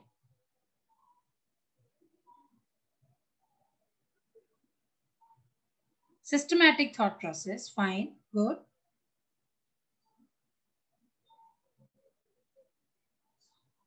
Fine, okay. Answer me one thing. What happen if I'll not make visualization of overall topic? Okay, fine. What happen if I'll not make good research design? What I'll miss? अगर हमारी research design clear नहीं होगी तो क्या miss हो जाएगा? Lose track, okay.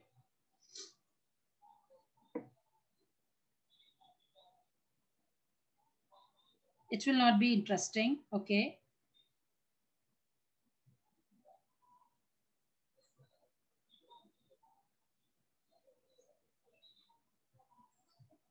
Fine. So great to listen from you all. And is my screen is visible, sir? Yes, ma'am, it's visible. Okay. So okay. So definitely, if I will not make a good research design as a researcher, it will not be good for me and as well as for my you can say readers also. अगर आप ये proposal आप देते हैं कहीं, तो आपका जो वर्क है, मतलब बेसिकली रिसर्च डिजाइन जो है वो एक फ्रेमवर्क देता है आपको कि आप अपना रिसर्च कहाँ से कैसे शुरू करेंगे, किस टाइप का रिसर्च होगा, कैसे आप उसको start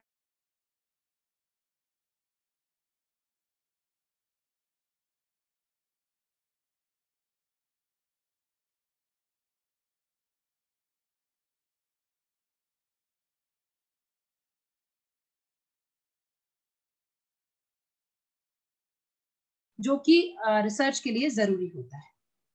Now, when you will go for the research design, after the research design, you basically schedule your research work plan. You make it an action plan. That is, आप किस point पे क्या करेंगे. जैसे अभी अगर आप जब रिसर्च करना शुरू करते हैं, जैसे आप मान लीजिए आप पीएचडी प्रोग्राम में एनरोल होते हैं, तो सबसे पहले जो रिसर्च आप बनाते हैं या रिसर्च क्रिएट करते हैं, तो आप उसमें देखते हैं कि आप कहाँ से शुरू करेंगे, आपके क्या फेजेस होंगे, रिसर्च वर्क कहाँ से शुरू होगा. What will be the phases? So first you have to write down the major phases of the project, that is research work. And if you are submitting it to the external agency, you have to write down that in this period, I will be completing my literature review part. In this period, I will be developing my tool. If you are going for the primary work, in this period, I will be completing the data analysis. And in this period, like as I have submitted my research project in co-research group of ISEC, I have given this timeline action plan of 1.5 years. That in 1.5 years, what all points I will be covering and how I will be completing my work. First, I will be completing the literature review part. Parallelly, I will be developing a tool to collect the primary data. Then I will be giving the data collection part. I will be completing the data collection part. I will be collecting the data. Then I will be analyzing it. So 3 months, 4 months, 6 months, this is on the discretion of the researcher and on the total time period which is being allotted to you from the agency side. So this time frame is very important, and scheduling the research is very important part, and you have to be very clear and precise again in this. So we can use the Gantt charts. You must have heard about this word in your management stream, and we give the timeline of the study. Now, most important part in the proposals part, if you're writing synopsis for the PhD thesis, definitely the budget is not being asked from your side. But when you are submitting it to the external agencies, then estimated budget is required, and expenditure is part is to be given very precisely. And यहाँ पर ये भी कहा जाता है, एक अंदर की बात ये भी है कि जो बजट आपको दिया जाता है उससे आपको थोड़ा सा एस्केलेट करना पड़ता है, पर बहुत ज्यादा अगर आप एस्केलेट करके सबमिट करते हैं तो वो गलत हो जाता है, फेक हो जाता है. तो ये इंपॉर्टेंट पार्ट यहाँ मेरे जो व्यूअर्स हैं वो उसको जो लिसनर्स हैं वो प्लीज इसको समझें कि जब भी कोई ऐसा प्रपोजल आप भेज रहे हैं जो आप एक्सटर्नल एजेंसीज को भेज रहे हैं, मान लीजिए आपको 5 लाख की फंडिंग बोली गई है कि 5 लाख का ये प्रोजेक्ट है और आप उसमें अप्लाई कर रहे हैं, तो कोशिश करें कि आप उसको 5 लाख है तो चलिए 6 तक बना दें, लेकिन ऐसा ना करें कि 5 है तो 8 बना दें, वो गलत हो जाता है, वो आपका इंप्रेशन बिगाड़ता है। हाउएवर जो मेरा एक्सपीरियंस है, मुझे जो सीनियर्स ने बताया वो ये बताया कि आप इसको थोड़ा एक्सेजरेट करें, but I think we have to make it realistic so that the committee which selection committee which review your project they should definitely get an insight that it is very मतलब it is realistic, fake नहीं है, तो वो आपको ध्यान रखना पड़ता है। अनरियलिस्टिक अगर आप फिगर्स देते हैं, आप तो सीए हैं, आप सब लोग नंबर्स से खेलते हैं, नंबर्स समझते हैं, तो अगर आप इसको थोड़ा भी ज्यादा हायर लेवल पे ले जाते हैं तो it may give a different impression. So you have to be very specific for this budgeting part, and yes, you can take the help for the mentors also of the specific region, a specific area जहाँ आप apply कर रहे हैं, जिससे कि आपको समझ आए कि हमें कितना expenditure showcase करना है। और आप कोशिश करें कि जो ब्रैकेट है उसके बहुत दूर ना जाएं और बहुत अंदर भी ना जाएं। ऐसा भी ना दिखाएं कि 5 लाख है तो हम उसको 4 लाख में खत्म कर रहे हैं, ऐसा नहीं है, क्योंकि फंडिंग का अगर एक पार्ट आपको मेंशन है तो आप उसके ब्रैकेट में रह सकते हैं, प्लस माइनस 1-2 चलता है, बट उसके बहुत बियॉन्ड नहीं चलता। So when you talk about, this is a sample Gantt chart I have taken from the net only to show you that इस तरह से आप अपना प्लानर कर सकते हैं। आप अपनी PhD को भी ऐसे बहुत अच्छे से प्लान कर सकते हैं, एंड बिलीव मी अगर आप इस तरीके की प्लानिंग से चलते हैं, मेरा खुद का एक्सपीरियंस कहता है आप अपनी PhD को भी बहुत टाइम में खत्म कर लेते हैं। बहुत सारे लोग हैं जो PhD में एनरोल होते हैं लेकिन सक्सेसफुली कर नहीं पाते, बहुत सारे काम होते हैं। मान लिया लाइफ में सब कुछ इंपॉर्टेंट है, प्रायोरिटाइज करिए, अगर आप किसी चीज में आए हैं तो उसे छोड़िए मत, परसिस्टेंस बहुत जरूरी है, बहुत जरूरी है। और आपने किसी चीज को अगर लिया है तो उसको अगर आप टाइमलाइन में नहीं डालेंगे, PhD यूजुअली पूरा ना होने का कारण यही है कि इसमें एक्सटेंशन, इसमें टाइम बहुत है, but please understand one thing, आप आज कोई प्रपोजल बना रहे हैं, मान लीजिए आप एकेडमिक प्रपोजल बना रहे हैं और आप उसको 3 साल तक खत्म नहीं करते, don't you think it will lose its essence, खत्म हो जाएगा, उसका मतलब खत्म हो जाएगा। आज अगर मैं कोई चीज पर काम कर रही हूँ जो अभी बहुत इमर्ज है, आपने मेरी किताब के बारे में बात की sir, neuro marketing, it's an emerging concept in India. हमने जब रिसर्च किया था तो हमें इसमें बहुत सारा कुछ इंडिया में मिला नहीं था, हमने उसको, मेरे स्कॉलर ने उसको जस्टिफाई किया और अभी हमने बहुत एक बेसिक बुक इस पर निकाली है, क्योंकि फॉरेन ऑथर्स की बुक है, इंडियन ऑथर्स की भी इसमें बुक है, लेकिन अभी भी ये कंसेप्ट थ्योरेटिकली अगर हम रिसर्च वाइज देखें तो अब बढ़ गया होगा, लेकिन जब हमने इसको लिया था 3-4 साल पहले तब ये नया था, और यही बात हमने पिच की थी हमारी थीसिस में, सिनॉप्सिस में, कि ये एक अनटच्ड एरिया है अभी रिसर्च में। तो यहाँ पर हम अपनी एक अपर एज बनाते हैं, फिर वो अपर एज लूज हो जाएगी अगर आपने उसे 6 इयर्स में के अंदर 6 इयर्स तो मैक्सिमम है, 3 इयर्स के अंदर आप इसे खत्म नहीं किया, आप उसको आगे रिकमेंड नहीं कर सकते, आप उस पर आगे कुछ भी नया नहीं कर सकते। Research, as I told you, sky is the limit for research. So please adhere to your timelines, and for that, try to make this kind of chart. Even if you're not submitting it anywhere, please make it for yourself and try to then revise it. जो मैंने लिखा है वो पूरा हो रहा है क्या नहीं हो रहा है। Expected outcome. आप सबसे पहले जब अपनी synopsis लेकर आते हैं, ये सारी यूनिवर्सिटीज में होता है और प्रपोजल्स में भी होता है। क्या करेंगे आप इससे, क्यों कर रहे हैं आप ये काम, क्या होगा इससे, ये बहुत इंपॉर्टेंट है। मैंने आपसे बोला ना, व्हाट, व्हाई एंड हाउ जो बात है, अल्टीमेटली ये भी है कि क्यों कर रहे हैं उसको, इसका आउटकम क्या है। जैसे मैंने आपको अपने काम के बारे में एग्जांपल्स दिए हैं, क्योंकि मैं करा रही हूँ इसलिए मैंने आपको मेजॉरिटी एग्जांपल्स अपने दिए हैं अभी इस सेशन में।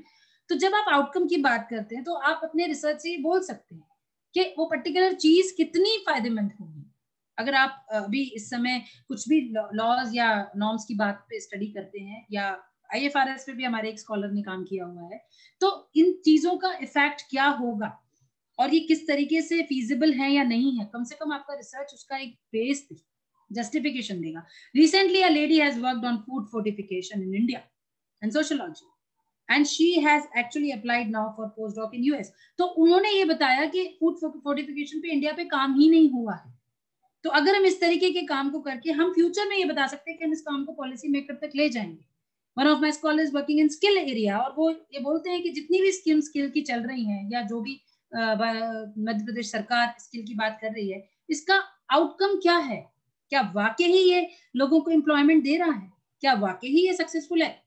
कितनी रिसर्च रियलिस्टिक होती है ये अलग क्वेश्चन है, लेकिन मैं कम से कम इस पे एफर्ट करके कुछ तो एक्सट्रैक्ट कर सकती हूँ. And here I will request my all dear emerging researchers, those who are with me now, because it's almost 8, so I can see the numbers are reducing. Please समझिए इस बात को, कैरी आपको अपने रिसर्च को करना है. हमारे देश में रिसर्च आज भी बंद हो जाती है लाइब्रेरी में. मेरा रिक्वेस्ट है आपसे, आज मुझे ये प्लेटफॉर्म मिला है, इसको आगे ले जाइए. मेहनत लगती है लेकिन लेके जाइए. अगर आपने वाकई ही कोई कॉन्क्रीट रिसर्च की है, कुछ आउटकम ऐसे निकाले हैं जो आपको लगता है कि ये पॉलिसी मेकिंग में हेल्पफुल होंगे, तो उसको कैरी फॉरवर्ड करिए, उसे एक जगह बंद मत करिए. That is the fundamental point which I would like to address on this platform. You have a power to go to that level wherein you can ask others to please take the inputs of your research and apply it further for the change in the policies, or maybe for the amendment in the policies. As I said in the beginning, कि कभी भी कोई भी चीज one fine morning नहीं होती. So that's why you have to understand that. So this is all about the expected outcome. Now, usually what errors we go for the proposal writing. There are too much details on minor issues. हम बहुत लंबी बात कर जाएंगे और हम जो main point है उसको अगर हम कट कर देंगे तो इसका मतलब कि हमारे प्रपोजल राइटिंग में एरर है. तो जब भी आप सिनॉप्सिस लिखें, ये ध्यान रखें कि जो आपका मेन इशू है उससे आपको डाइवर्ट नहीं होना है. आप मेन इशू की बात को ही रिफर करें. अगर आप लिटरेचर रिव्यू भी रिफर कर रहे हैं तो मेजर इशू जो आपका है, जिस पर आप काम करना चाहते हैं, वो कोई भी पॉइंट हो सकता है जिस पर आप अभी इंटरेस्टेड हो, उसको लें और उसी पर फोकस करें. ऑब्जेक्टिव्स में क्लैरिटी हो, to study, to find, to analyse, to examine. इस तरीके से हम ऑब्जेक्टिव्स को जनरली शुरू करते हैं. To evaluate, to explore. तो ऑब्जेक्टिव्स आपके मिक्स नहीं होने चाहिए, उसमें क्लैरिटी होनी चाहिए. कई बार लोग बहुत सारे ऑब्जेक्टिव्स बना देते हैं. I usually suggest to zero down your objectives to 4 to 5 numbers, not beyond that. So don't be ambiguous in your objectives. Don't give the incorrect references. अगर आप रिव्यू प्रॉपर नहीं करेंगे तो आपके रेफरेंसेस गलत होते हैं. जो भी आप लिटरेचर रिव्यू कर रहे हैं या जो भी रिपोर्ट आप पढ़ रहे हैं, उसके रेफरेंस को आप पैरेलली एक जगह कलेक्ट करते जाएं. आजकल तो मेंडले सॉफ्टवेयर आ गया है जिसमें आप डायरेक्टली चीजें डाल सकते हैं, लाइब्रेरी में डाल सकते हैं. मेरे यहाँ से कुछ स्टूडेंट्स हो सकता है यूज करते हो, नहीं करते हैं तो आप लिख लीजिए. मेंडले सॉफ्टवेयर में आप अपनी लाइब्रेरी क्रिएट कर सकते हैं. आप सारे रेफरेंसेस को एक जगह ले सकते हैं, क्योंकि आप अगर रेगुलर बेस पे स्टडी कर रहे हैं तो आप भूल जाते हैं. 2-3 साल 4 साल का काम होता है. तो that you have to understand that you should not take incorrect references. Then don't make any irrelevant assumptions, unrealistic assumptions. Always be realistic in your assumptions, and please do the detailed literature review as much as you can.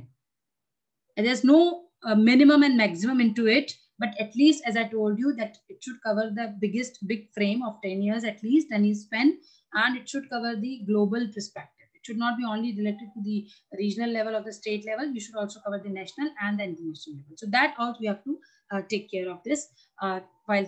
If you will not put the relevant justifications, if you will not give the proper theoretical framework in your writing, then definitely it will be not considered as a good proposal. And while saying the evaluation, the last part of my session, when somebody evaluates your research proposal, now here I'll be little bit focusing on your PhD side at the last. That take an example that a committee is sitting, if you are presenting your synopsis before the panel, and if you are giving it to your guide also, the first thing they will see कि जो आपका problem है वो साफ सुथरा समझ आ रहा है. ऐसा तो नहीं कि आपने उसको मिक्स कर दिया है या आप बहुत सारा कुछ करना चाह रहे हैं. हाल ही में एक स्कॉलर अभी अपनी बना रही है थीसिस सिनॉप्सिस मेरी एक फ्रेंड के साथ में, और वो पिछले 10 दिन से स्ट्रगल कर रही हैं कि वो इतना बड़ा टॉपिक लेकर आ गई कि वो खत्म ही, वो तो जीरो डाउन ही नहीं हो रहा है, वो टॉपिक वो मैनेज ही नहीं हो रहा है, वो समझ ही नहीं आ रहा है कि where she wants to go. तो वो कभी पॉलिसी की बात करती हैं, कभी किसी विलेज की बात करती हैं, कभी किसी इम्पैक्ट की बात करती हैं. अभी धीरे धीरे धीरे करके उनको एक पॉइंट पर लाया गया है और उन्हें रायसेन डिस्ट्रिक्ट में कुछ सेल्फ हेल्प ग्रुप्स पर रिस्ट्रिक्ट किया गया है कि उनकी ग्रोथ की बात करें, क्योंकि वो कॉमर्स स्ट्रीम से हैं. शुरुआत में जब वो आई थी तो वो बहुत मतलब डिस्फोकस थी. मैंने हाल ही में डिस्कशन किया इस पे, इसलिए मुझे याद आया. तो जब आप प्रॉब्लम आइडेंटिफिकेशन की बात करते हैं, you have to be very clear and write down the thoughts as I told you. very brief. You have to be clear in your problem identification.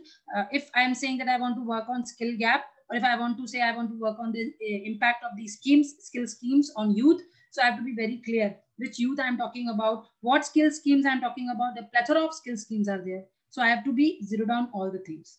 and why I'm going for this. So that problem identification should be clear. Background should be clear and should be justified, the research problem. Review, as I said, that you have to give the relevant review related to your topic. It should not be from here and there. It should be relevant, it should be chronological, and it should cover all the perspectives of national and international grounds. Then obviously your objectives should be clear, and based on the objectives, see, it is RQ, RO, and RH. If you want, you can write down RQ, research questions, RO, research objectives, RH, research hypothesis. First, a question comes in your mind, then you frame an objective on that question. Okay, then you make the hypothesis depending on the type of study you are selecting. If it is exploratory, you will go for research question. If it is descriptive or analytical, usually you go for hypothesis. So you have to be clear in your mind कि मुझे hypothesis बनाना है या मुझे research questions पर ही काम करना है. तो आपका objective clear होना चाहिए. अभी भी मैंने बात की थी, ambiguity नहीं होनी चाहिए. आप जब पढ़ना शुरू करेंगे, आपको खुद ब खुद समझ आने लगेगा ये कैसे बनता है. आज तो सेशन में आपको एक फ्लो बताया गया है. फिर आपका जो डिजाइन है, डिजाइन बेसिकली जब आप बुक्स में खोलेंगे तो आपको टाइप्स ऑफ डिजाइन मिलेंगे. मैम भी अभी आपको सेशन देंगे. देखिए, डिजाइन का मतलब यहाँ एग्जैक्टली है कि आपका जो डिजाइन है वो आर्टिकुलेटेड होना चाहिए प्रॉपर. क्या मेथोडोलॉजी यूज करेंगे, क्या सैंपल यूज करेंगे, क्या सैम्पलिंग यूनिट होगी, कौन सा डिस्क्रिप्टिव रिसर्च डिजाइन है, एक्सप्लोरेटरी रिसर्च डिजाइन है, ये आप सारा वहां एक्सप्लेन करेंगे. एंड फाइनली आपके आउटकम जो है वो क्लियरली बताएंगे कि आपका जो प्रॉब्लम है वो रिसर्चेबल है या नहीं है. सो this is all the evaluation parameters. जब आप बैठते हैं पैनल के सामने, जब वो देखते हैं तो वो आपके इन सारे पॉइंट्स को देखते हैं. यूजुअली जब हम प्रेजेंटेशन शुरू करते हैं सो दे सिंपली से कि आप बैकग्राउंड बताइए, ऑब्जेक्टिव्स बताइए. ऑब्जेक्टिव्स से कहानी शुरू होती है और यही चीज आपके प्रपोजल में भी देखी जाती है. तो आपको इन पर बहुत ध्यान रखना है और बहुत फोकस करना है while making the research proposal. General comments आपको मिलते हैं कि जो आपका प्रपोजल है वो प्रॉपरली प्रूफ रीड हुआ है कि नहीं हुआ है, उसको आपने प्रॉपर एडिट किया है कि नहीं किया है, वो आपने रैंडम तो नहीं बना दिया है, स्टेप्स तो प्रॉपर हैं कि नहीं है, कुछ चीज आगे कुछ चीज पीछे ऐसे तो नहीं कर दिया है. So that you have to take care while making your research proposal that it should be well drafted, well articulated, grammatically right and well edited, and should be in proper shape and proper format which has been prescribed to you. That is the first and the very foremost part for making a research proposal. So this was all about the steps of the research proposal, more or less the contents of the research proposal, which I have explained you today in a detailed manner, and have touched upon the some parts which you will be having the deep insights later on in the subsequent sessions. And with this, I would like to end up my session here to say that a well-planned start leads to fruitful end. Whenever you will be starting your research work, irrespective you are making your own synopsis, or you are going for any research proposal application, or you are going for project submission, always have this thing in your mind that पहले problem statement समझना है. अगर दिया है तो, नहीं दिया है तो मुझे समझना है कि ये मेरे इंटरेस्ट का है या नहीं है. जब इंटरेस्ट का है तो उसके लिटरेचर को पहले थॉरोली रीड करना है. उसको रीड करने के बाद उसके ब्रेकअप पॉइंट्स में उसको लिखना है.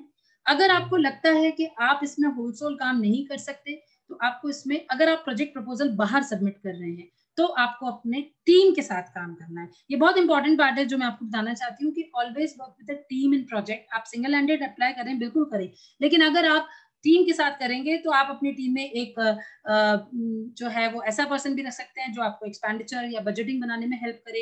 एक ऐसा पर्सन रख सकते हैं जो आपको जिसकी लैंग्वेज पे कमांड बहुत स्ट्रांग हो और आप कंसेप्चुलाइज करने में बहुत स्ट्रांग हो. तो इस तरीके से एक प्रिंसिपल इन्वेस्टिगेटर, एक को इन्वेस्टिगेटर और एक मेंबर भी होता है उसमें. तो ऐसा भी आप टीम कॉन्स्टिट्यूट कर सकते हैं to go for the research projects.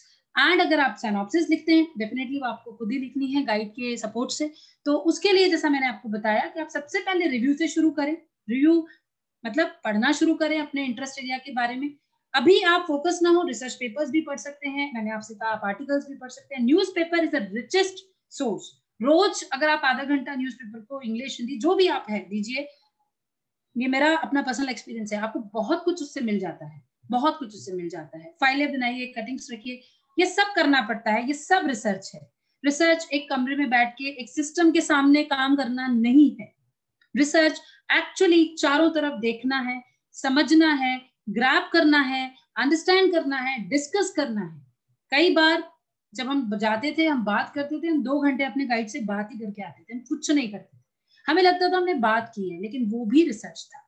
Brainstorming, discussion, finding out the things, discussing on around, finding out the new things, finding out the parameters, finding out the new areas to work on. It's all a part of research.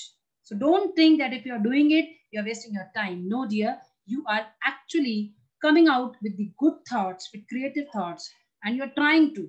Last line which I would like to say today right now is there, try to relate from unrelated things.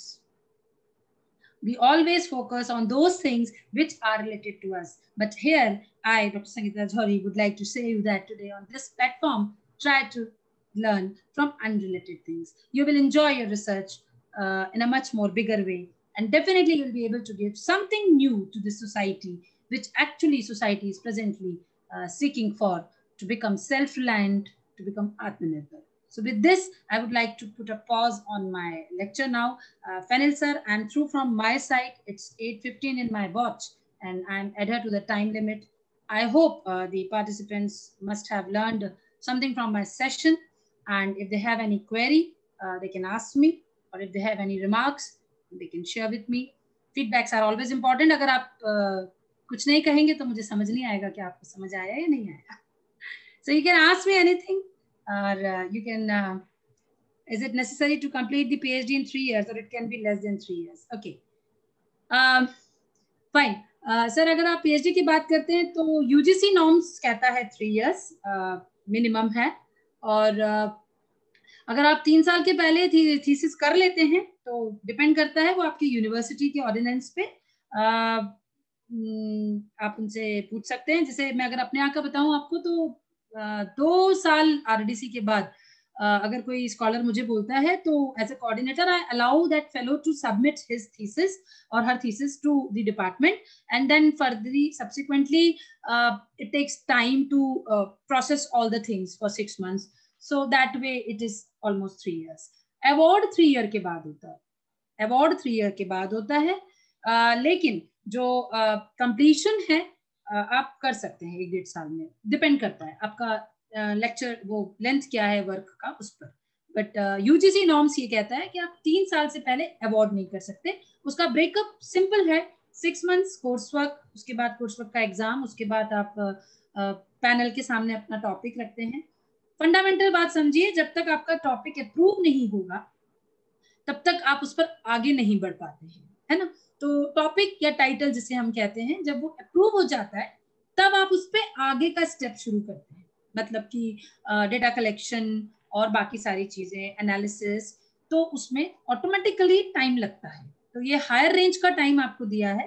But if you are smart enough to cover before 3 years, I will be happy to share with you all that 2 of my scholars has submitted their thesis within 2.5 years, and they have been awarded exactly in 3 years. So yes, it is in your hand. अगर आप ऐसा ही लेके चले ना तो हो जाता है. लेकिन अगर आप उसको और मैं हमेशा बोलती हूँ, जैसे मैंने आपको बोला, मैं आपको बिल्कुल शेयर कर रही हूँ, उस बच्चे का नाम नहीं लूंगी क्योंकि फिर मैं बोलती हूँ फोरम पे सही नहीं होता. But she is working with one of a very reputed institute, and you won't believe now she has started writing project for that area of financial literacy, and she has started working on a book also. तो आपको क्या research enthusiastic रखता है. अगर आप time से खत्म करेंगे ना तो आपको रिसर्च एंथुसियास्टिक रखेगा. और अगर आप उसको बहुत लैग कर देंगे, कल करूंगा, तो बिलीव मी वो कल कभी आता नहीं है ना. उस रात की कभी सुबह नहीं जिसकी आप सुबह लाना नहीं चाहते. तो प्लीज ये जो गैंट चार्ट है ये बनाइए, शुरू करिए.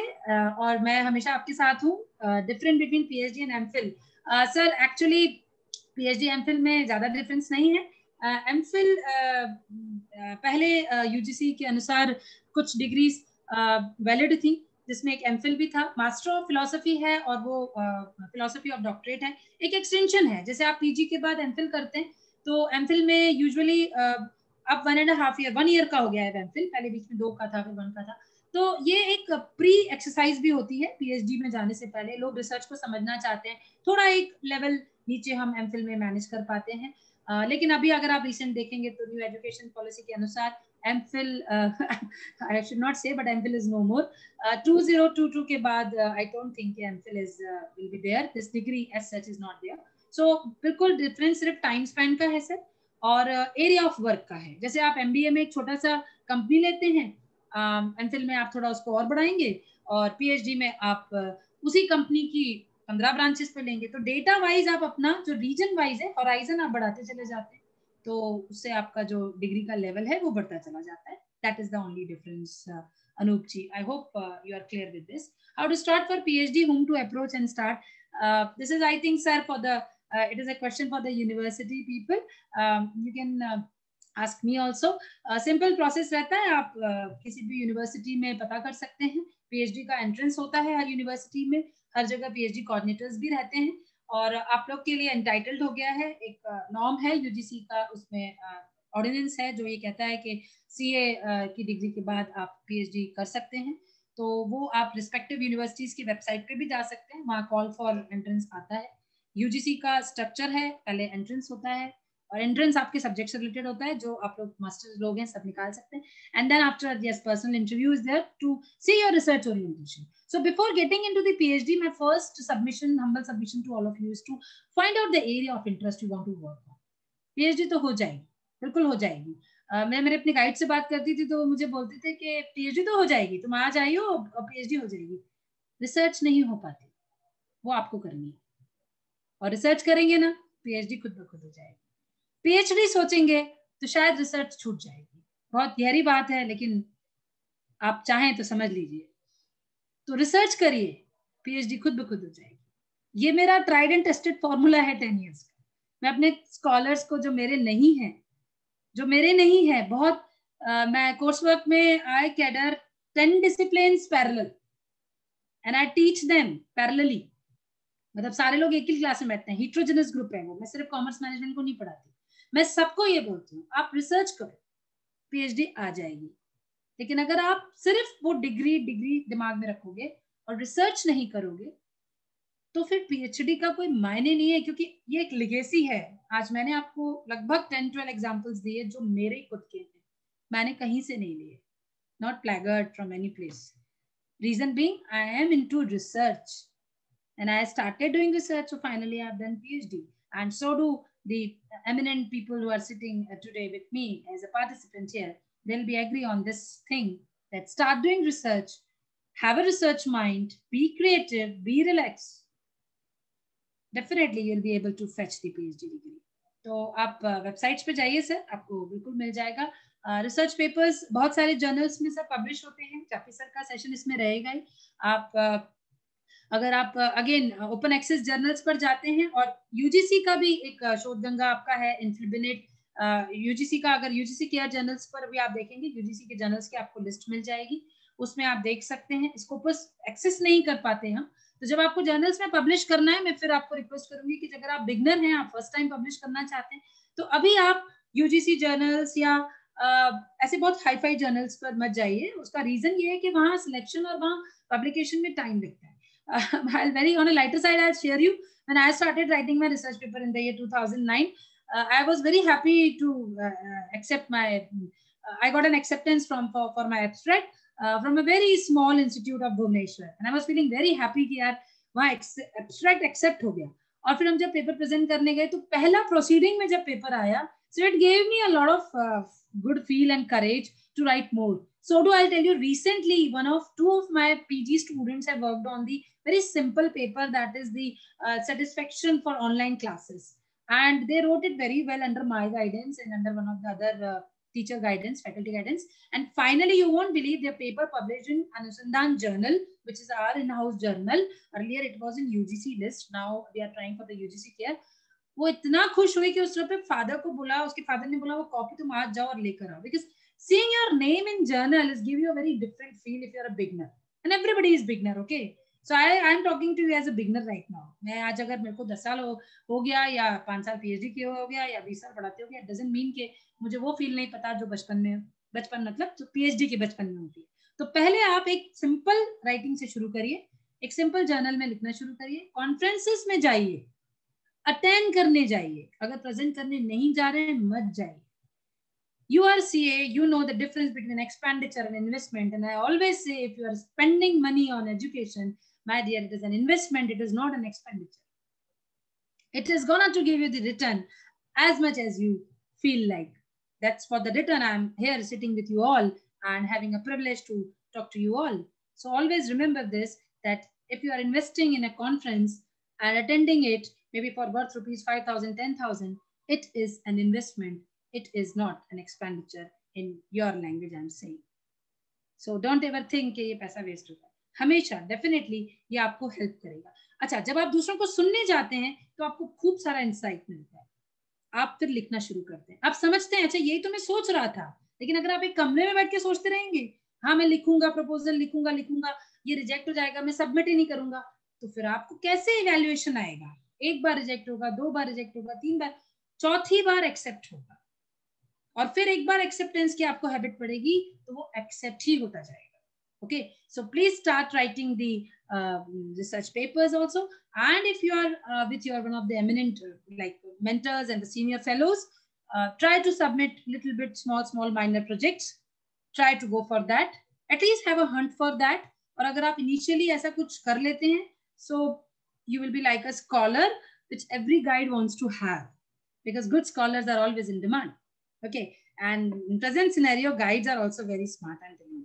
Okay, so any other questions, sir, or any other thing?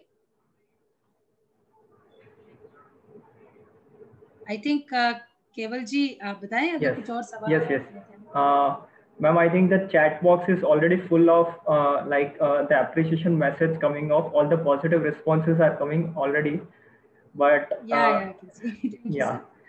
So the financier is not right now available. So I, on behalf of Ahmedabad branch of Picasa, would like to present you the vote of thanks for the today's session, ma'am. It was really an amazing session, ma'am.